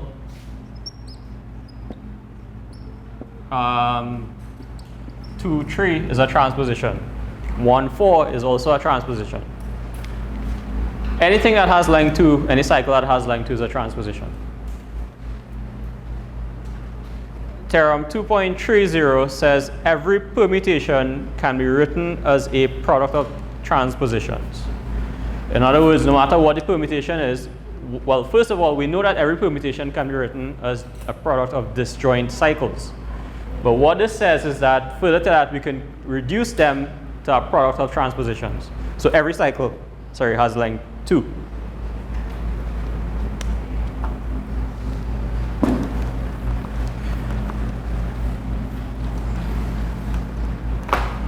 So first thing we have to do, we have to show that every cycle can be written like this. Now if we start with the identity. Now the identity E if I want to write that as a product of transpositions, then if you think about it, if I start with a transposition 1, 2, the transposition after that must undo this. Right, now bear in mind, the theorem says as a product of transpositions, not disjoint transpositions. Right? So if I write 1, 2 after this, then if I come in from this side, we know everything except 1 and 2 gets mapped to itself because only 1 and 2 appear here. If I come in from here, 1 goes to 2 and 2 goes back to 1. 2 goes to 1 and 1 goes back to 2. So if you take any transposition and pair it with itself, that will give you the identity.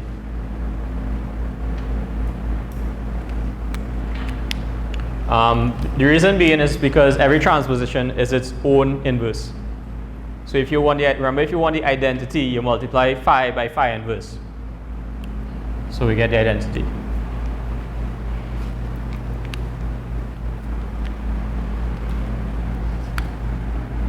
So that's one part. We showed that the identity can be written as a product of transpositions. Next step is we use theorem 2.20. Remember that theorem says every permutation can be written as a product of disjoint cycles. So what we do is we say first, we take a permutation, write it as a product of disjoint cycles, and then we take that product of disjoint cycles and we write each cycle as a product of transpositions.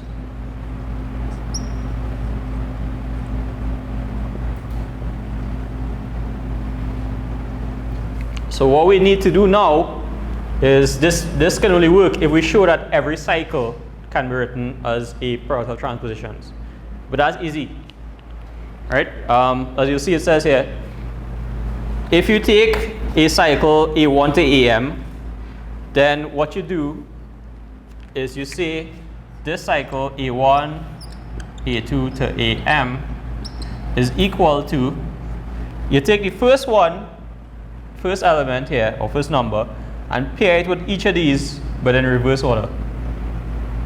Right? And we'll see how that works. So we go A1 AM times A1 AM minus 1 all the way down to A1 A3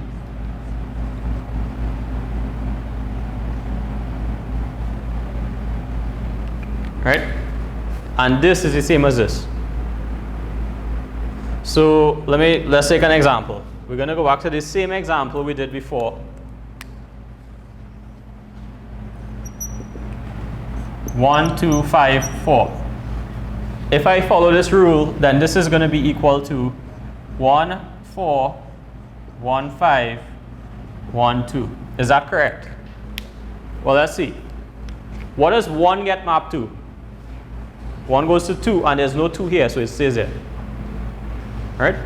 So this is correct. 1 goes to 2. What about 2? 2 goes to 1, which goes to 5. So we have that. What about 5? 5 goes to 1, which goes to 4. And 4 goes to 1. So these two are actually correct. They are the same. So that's an example of how this works. The proof of it, well, you can come up with a formal proof if you want to, but you don't need it. Right? It's kind of intuitive once you think about it a little bit. So if you want, you can try to write a proof for this.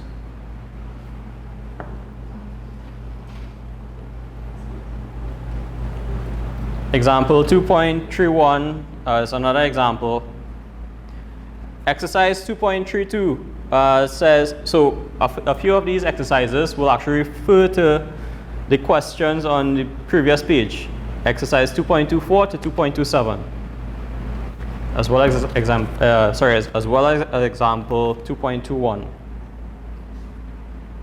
So that's homework. take those things, write them as products of disjoint cycles.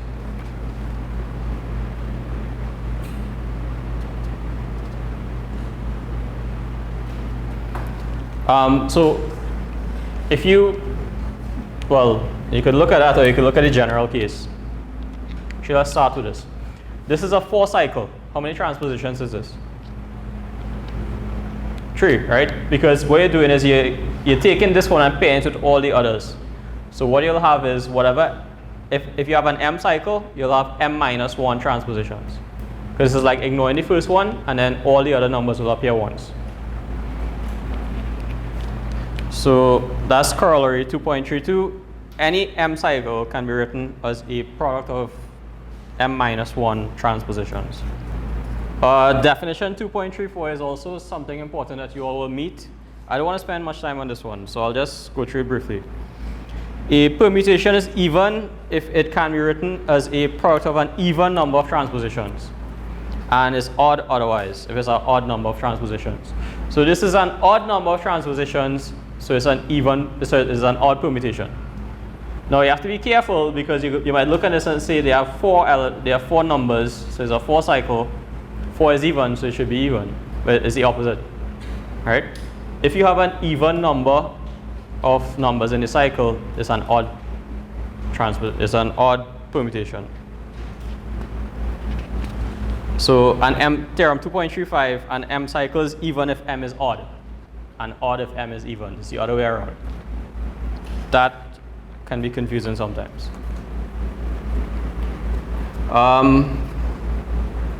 Exercise 2.37, again, find so you're looking at all those previous things we did, or that you all would have done, and the question is figure out whether they're even or odd. Theorem 2.38, the set of all even permutations AN forms a subgroup of Sn. So what it says there, I don't want to go into this too much. So we're looking at even permutations, right? Even permutations are ones that can be written as a product of an even number of transpositions. So let's look at S3. What are the even permutations? Well, actually, what are the permutations? Let's write them down. It's E, 1, 2, 1, 3, 2, 3,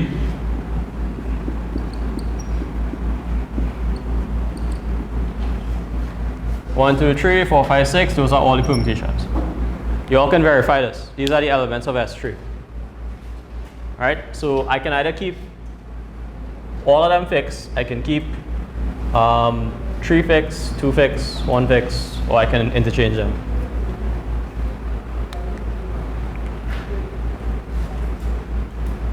Right. So 1, 2, 3 would be what? As a product of transpositions. 1, 3, 1, 2. And 1, 3, 2 is 1, 2. It's basically the reverse of this. Okay, so what are the even transpositions? In other words, I want A3. A3 is the subset of this that includes all the even transpositions.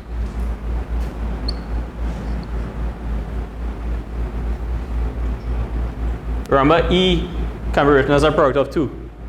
So E will always be there as well. We can't use these, right?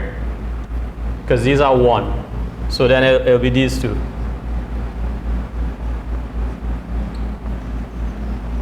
Alright, what I want you all to do is verify that this is in fact a subgroup. You know how to verify something is a subgroup? When you check in subgroup is, you can use the subgroup test. Associativity will always hold as long as it's part of a group, right? The identity is here. So you can either use the subgroup test, or you could just go and check for closure and to check for the inverses. And you're done. the subgroup test might actually be kind of complicated to apply to this. So what you need to do is multiply this by itself, and then this by this, and make sure that they are all elements of this. And the next thing is to find inverses for each of them, and show that they're in the group, the subgroup. You all understand that? Basically what I want you to do is verify that this is a subgroup using, if you want, either the subgroup test or the actual definition of a group. Subgroup of S3.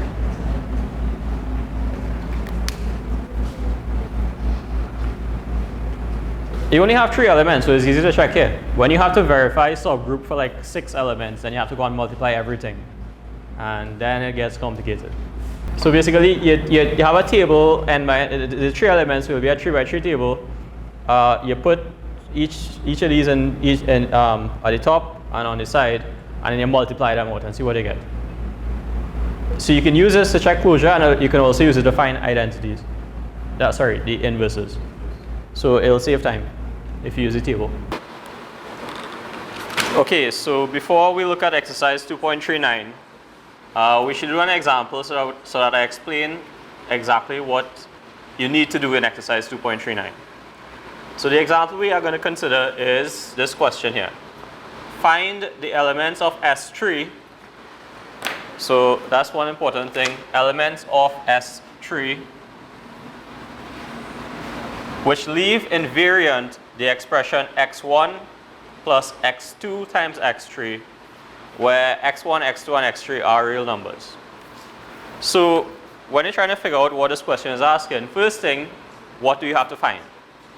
You have to find elements of S3. And what are the elements of S3? Well, they are permutations. That's what I mean. So we're looking to find some permutations from the group S3 that satisfy a certain condition. And the condition is that this expression must be invariant. Right? Now what does a permutation do? It takes elements and rearranges them. So in this case, the elements are x1 and x2 and x3. Now before, when we were looking at a symmetric group, we considered the numbers 1, 2, 3. But remember or recall that the elements of the group X, remember, when we're dealing with, just as a recap, when we're dealing with S3, for example, right, this is the set of all permutations of the group X is equal to 1, 2, 3. That's how we define it. But the elements of X are not important. The only thing that is important is the number of elements. So these could have been 1, 2, 3, it could have been A, B, C, it could have been apple, orange, pear, it doesn't matter. As long as they are different, distinct elements. So, in this case, x1 is your 1, your first element, x2 is your second element, so you can think of that as 2, and x3 is your third element, so you can think of that as 3. So,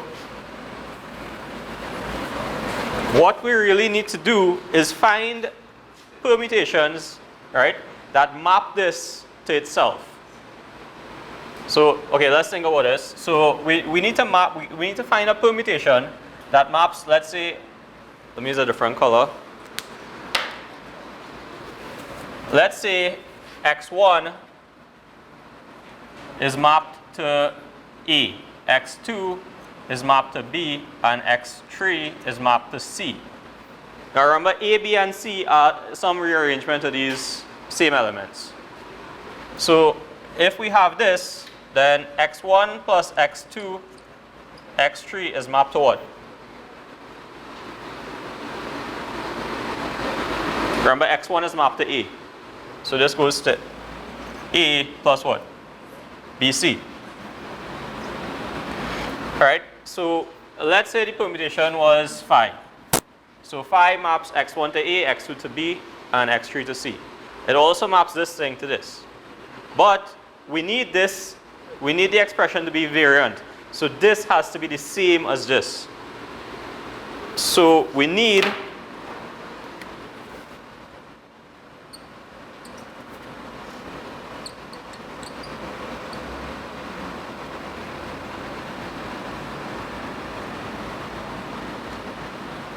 where A, B, and C are the images of these things. So in other words, A, B, and C are just these same elements in some different order, or it could be the same order.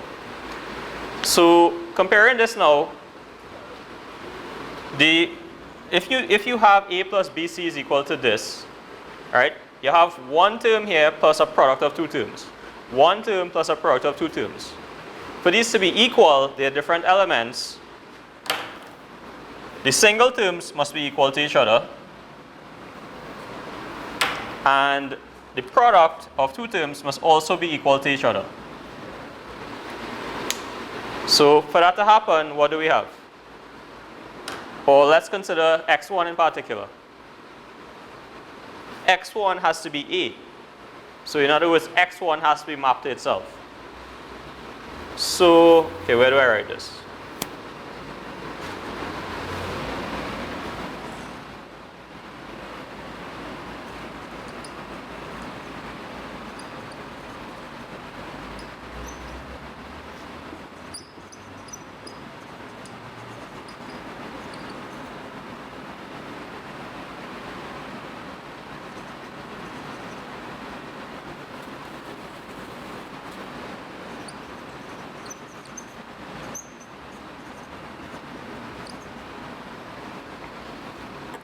And what about x2 and x3? Right, but the order doesn't matter, right? So I can either have x2 going to B and x3 to C, or x2 to C and x3 to B. Right? You look at all possible combinations of those.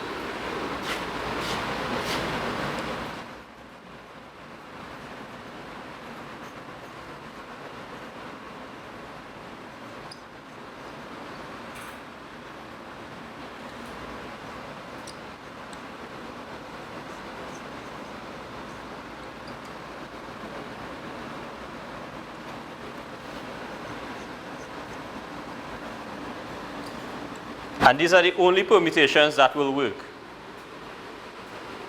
Right? So this gives two permutations. If we have x1 going to x1, x2 to x2, and x3 to x3, what is that? Identity. Right? So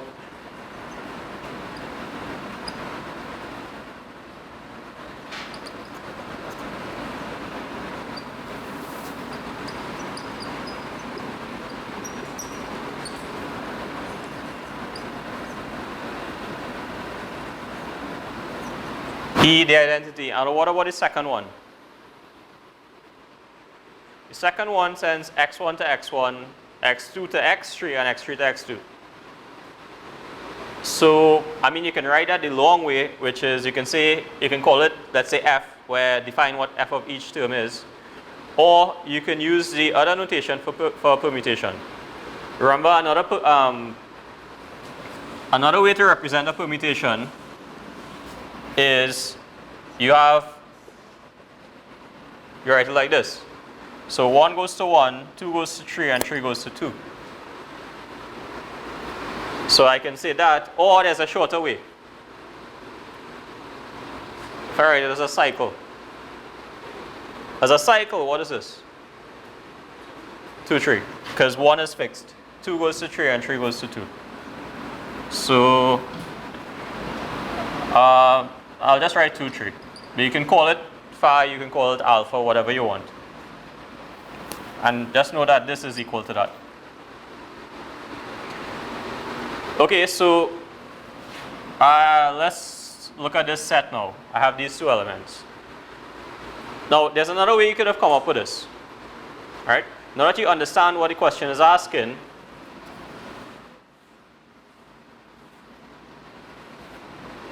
so let's go back to the question and try to approach it from a different point of view. So looking at it again, find the elements of S3 which leave invariant that expression. Now again, elements of S3, we are looking at permutations. So let's look, remember each of these has to be mapped to something. So let's look at what x1 can be mapped to. Alright? So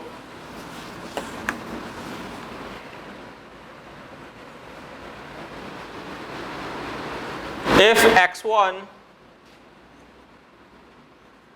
goes to x1, so it's mapped to itself, then again we come up with the same two permutations we had before.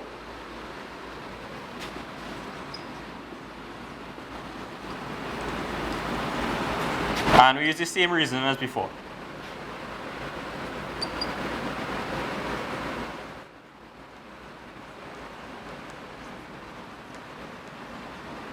So let's try to show that x1 can't be mapped to anything but x1. What if x1 goes to x2? Remember that expression has to be the same. x1 goes to x2. Then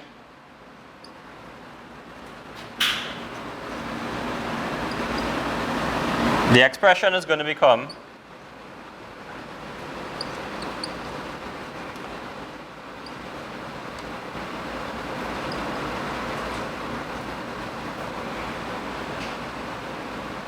right? So, okay, let me use something else here. So let's give me two symbols besides star. Okay. Where alpha and beta are the images of x2 and x3. Now, if you look at this, automatically that expression cannot be the same as that. Because here we have x2 by itself. Here we have x2 paired with a product with x3. So this could never be equal to that. And similarly, if x1 is mapped to x3, you'll have x3 plus a product. So x3 is it by itself as opposed to x1. So this is another way you could have explained why these two permutations are the only ones that work. It's a little more expressive.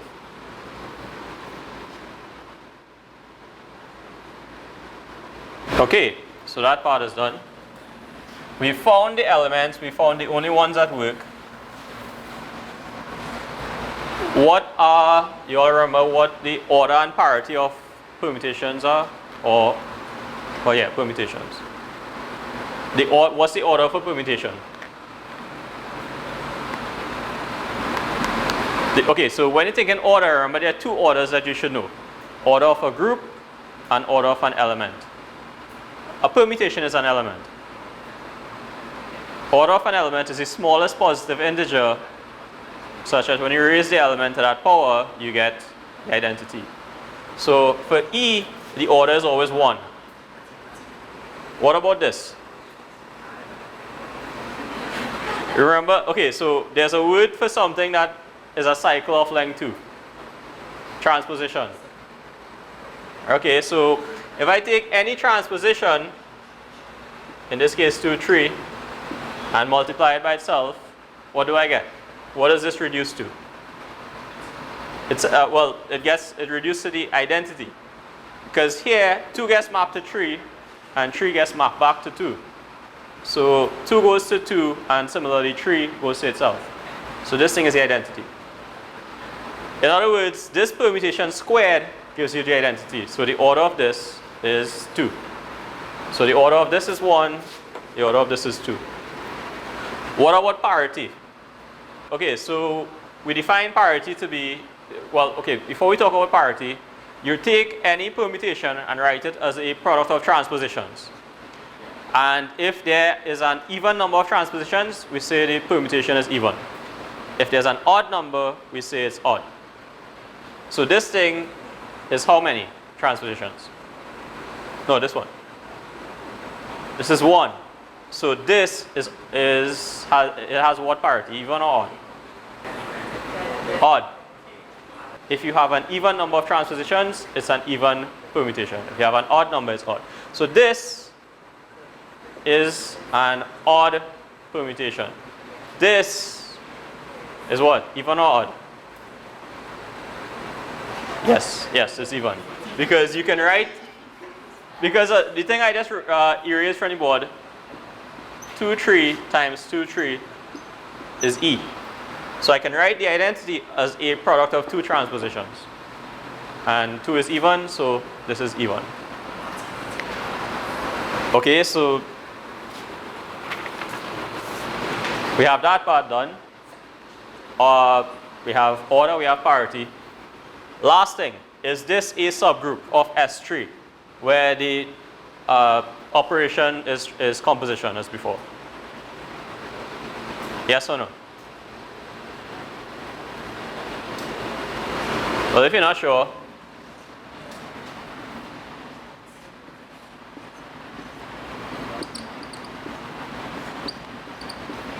what's E by E?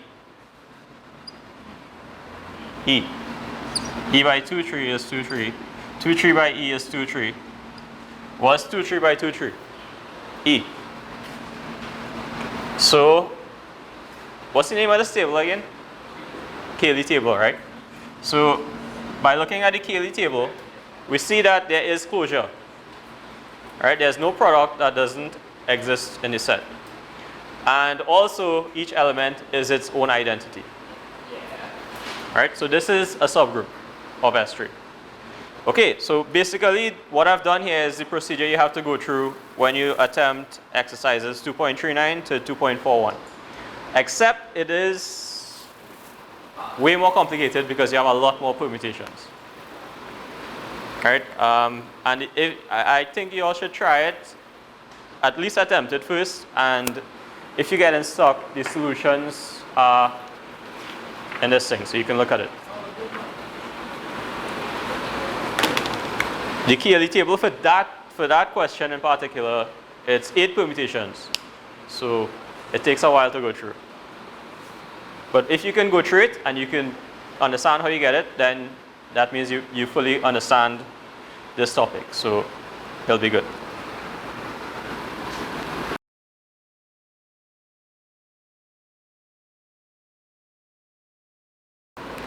Okay, let's move on to the last thing in this topic, or in this chapter.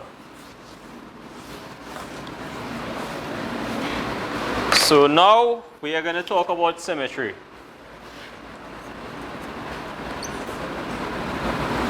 All the time we've been talking about symmetric groups.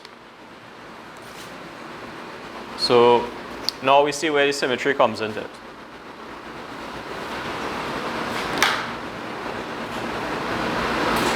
Alright, first things first, the definition of a symmetry. Now the idea, well, okay, what do you all think symmetry means? Okay, right. So you get back the same thing, so that's an important idea there. But when you fold it in half, you fold it along a line, right? Yeah. Right.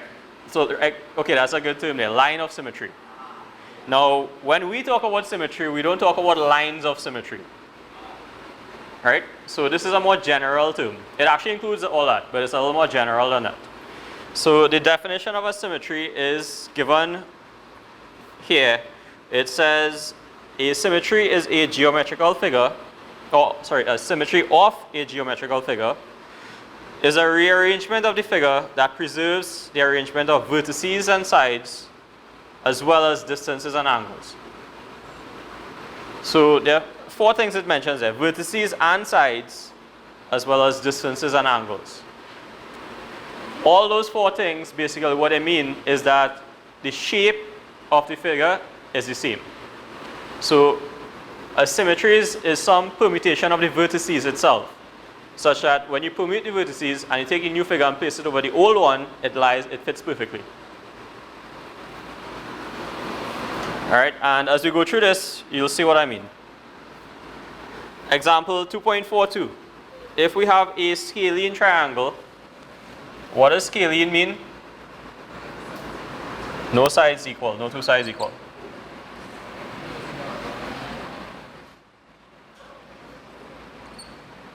Alright, so let's say this is, I number the vertices 1, 2, and 3. When you're looking for symmetry, it's a good idea to always number the vertices. It'll help. Okay. So this triangle is scalene. Now remember, a symmetry preserves lengths and, well, distances and angles. But these lengths are different. So if I move or if I map these vertices to anything but themselves, I'm going to get a different figure. Which means that the only symmetry here is the identity. or the identity permutation where the vertices stay the same.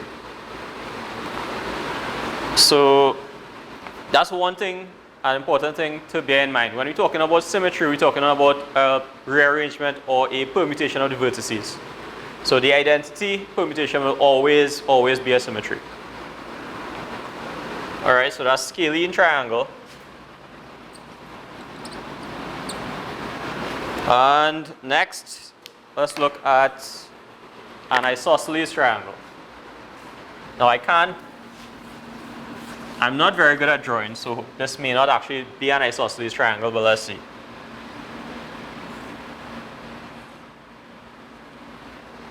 That looks surprisingly good.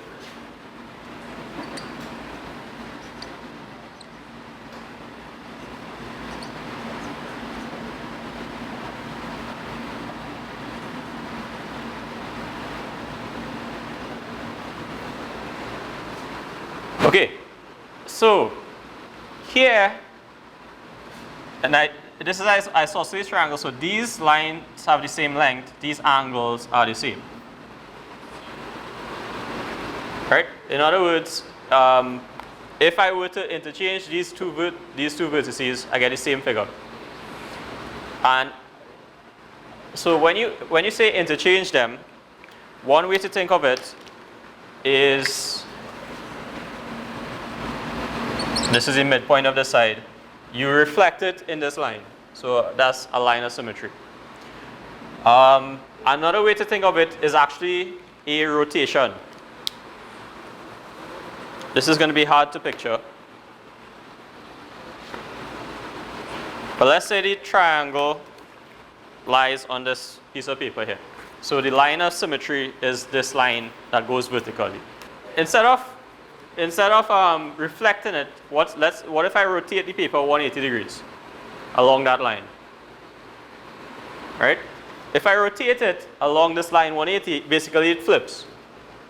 And the 3 comes here and the 2 comes here. It comes upside down, but it's still the same shape. So that's another way to think of it. A reflection in this line is the same as a rotation of 180 degrees about that line. All right? And here we're going to have two symmetries. We're going to have the identity, and the other symmetry is what? If we're talking about a permutation of the vertices. Well, I mean, so what is the permutation itself? 3, 2, 2, 3, same thing. Now that's the same as this thing is the same as the set we just got, right?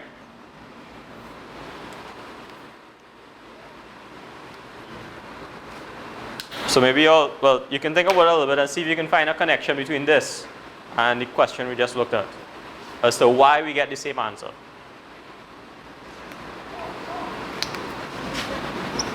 Here the answer was E. Now note this, we said that this is a subgroup. We know the identity, if you put that in a set by itself, that is a subgroup as well. The smallest subgroup in a group is just the identity. Right? So these things are both subgroups. Okay, example 2.44, an equilateral triangle now. Okay, we'll go with this.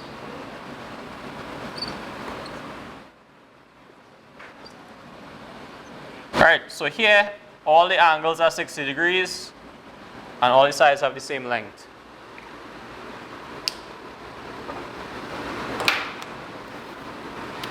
Okay, so let's look at permutations of the vertices that leave this figure the same. Now because it's equilateral, all the sides are the same, any rearrangement of these vertices is going to lead to the same figure. So the answer is going to be, well, E is always a symmetry. So we know as before, if we leave one fixed and we interchange these two, we get the same thing. So 2, 3 is another one. Right? So what I'm doing here is I'm looking, okay, you can do it haphazardly, you can jump from one to the other and try to figure out all, but it's always good to have a method to the madness. So always approach it in some kind of methodical way. And the way I'm doing it is, first I'm leaving one fixed. If I leave one fixed, then either 2 and 3 are also fixed and I get the identity, Or I interchange them to get this. You all seeing the green properly? Okay, so one is fixed, I get these two. So one can't be fixed anymore. Those are the only two I get. So let's send 1 to 2. If 1 goes to 2, then I can send 2 back to 1 and leave 3 there.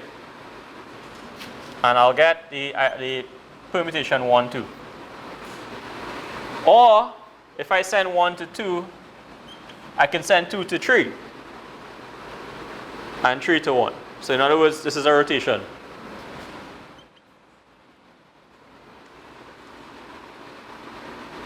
Alright, but coming back a little bit, we know this one is a rotation 180 degrees about this line. Similarly, this one is a rotation this way.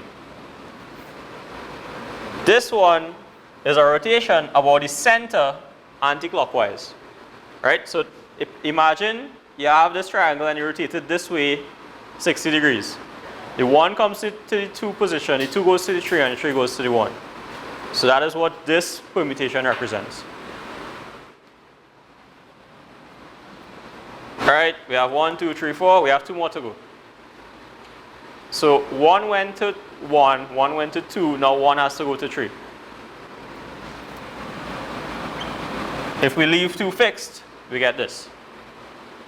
If we say instead 1 goes to 3, 3 goes to 2, and 2 goes back to 1, we get this. Alright, well, what I want you all to do is tell me what these 2 permutations represent. Or let's take 1, 3 first. What is that? 2 stays there and 1 and 3 flip. So it's a rotation along this line. What about this one?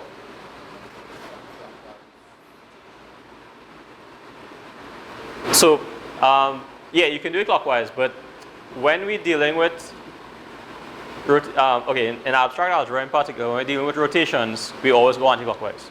Or it's always a good idea to go in one direction, don't just go back and forth. So, since we started anti-clockwise, we're going to continue anti-clockwise. So, this one is going to be a rotation of 120 degrees about the center. Alright, so 1 goes to 3, 3 goes to 2, and 2 goes to 1. Is this a subgroup?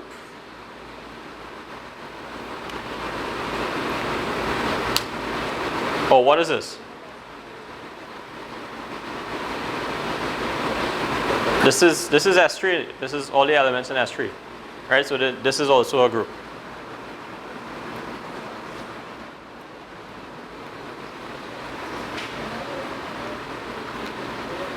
So what you'll notice is that when you're dealing with symmetries, the symmetries of a figure always form a group. Or at least the ones we're looking at. The one we are going to deal with now is a rectangle with unequal sides, so not a square.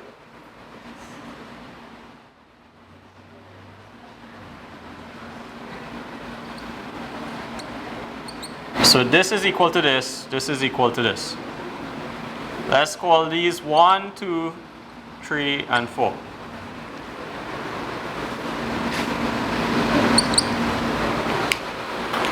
Okay. I actually prepared something for this. Let's see if this fits. That's good enough. So, we have a rectangle on equal sides, right? So 1, 2, 3, 4, well, 3, 4 labeled anti-clockwise. So if I leave them, let me just take this by itself. If I leave them as they are, I get the identity permutation. What if I rotate 180 degrees this one? Now I can show you what that looks like. If I rotate 180 degrees about the green line, what happens? Or in other words, it's the same as a reflection about the green line. Then 1 and 2 are going to flip, and 3 and 4 are going to flip. So if I rotate it, it does this, right? So now the 2 comes on top, the 1 goes below, 3 comes on top, and 4 goes below. So it's actually this thing. Right? So now compare these. 1 gets mapped to 2, 2 gets mapped to 1. 3 gets mapped to, 3 gets mapped to 4, and 4 gets mapped to 3. Alright, so I can call this symmetry or this permutation alpha. And what would be alpha?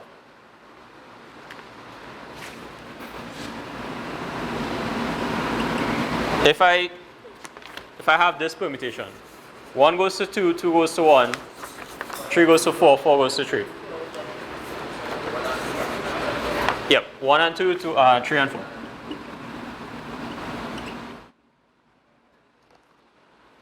Okay, so we have 2 of them down. So come back to this one.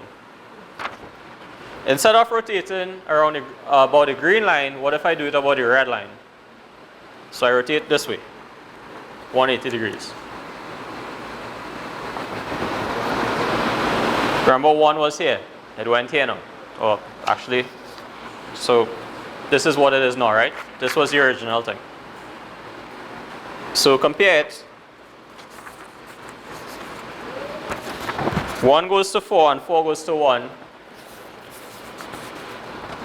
2 goes to 3 and 3 goes to 2. Right? So what is that? What is, if I call this beta, what is beta? 1 and 4, 2 and 3. Right?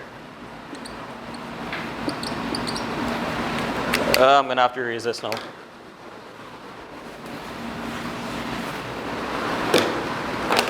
And the last one, let's call that gamma. Okay, so the last one is a little trickier. So for the last one, I can think of it in 2 ways. I can flip along the green line and then flip around the red line. Alright? Now, notice 1 and 3 are interchanged and 2 and 4 are interchanged. So an easier way of doing that is actually to say, let me rotate 180 degrees about the center. And I get this. Alright? So, yeah, that's the same as this. So compare them. 1 goes to 3, 3 goes to 1, and 2 goes to 4, 4 goes to 2. Okay, so gamma is going to be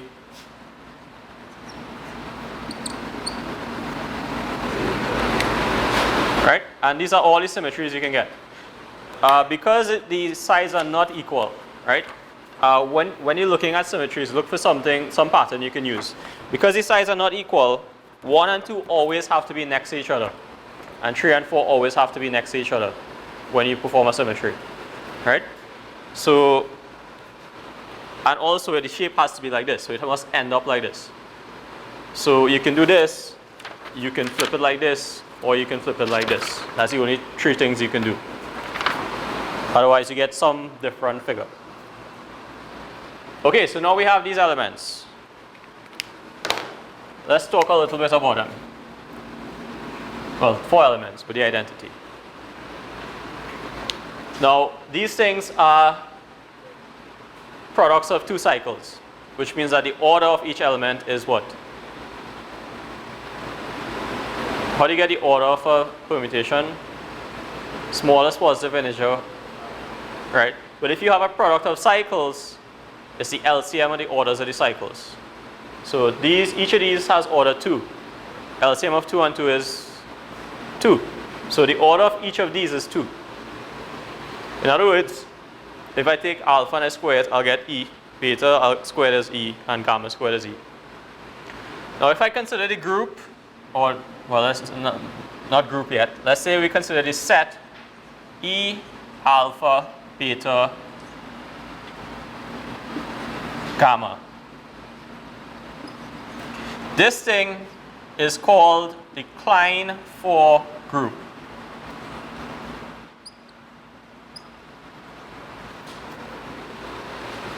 Now there are several ways that this group can be defined. This is one way. The symmetries of a rectangle with unequal sides. Another way to define it, well, there are several ones, but another interesting one is this group, where you define them like this, is the smallest non-cyclic group of order 4. Sorry, it's not the smallest, it's the only non-cyclic group of order 4. You all can think of any other group of order 4?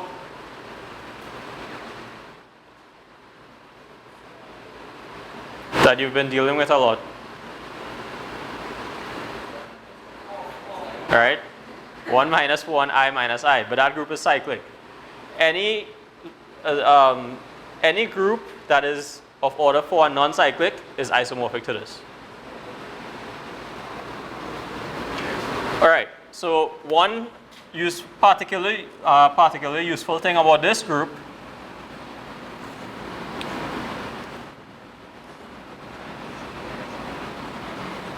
alright, let's say I have E alpha. Let's look at the Cayley table.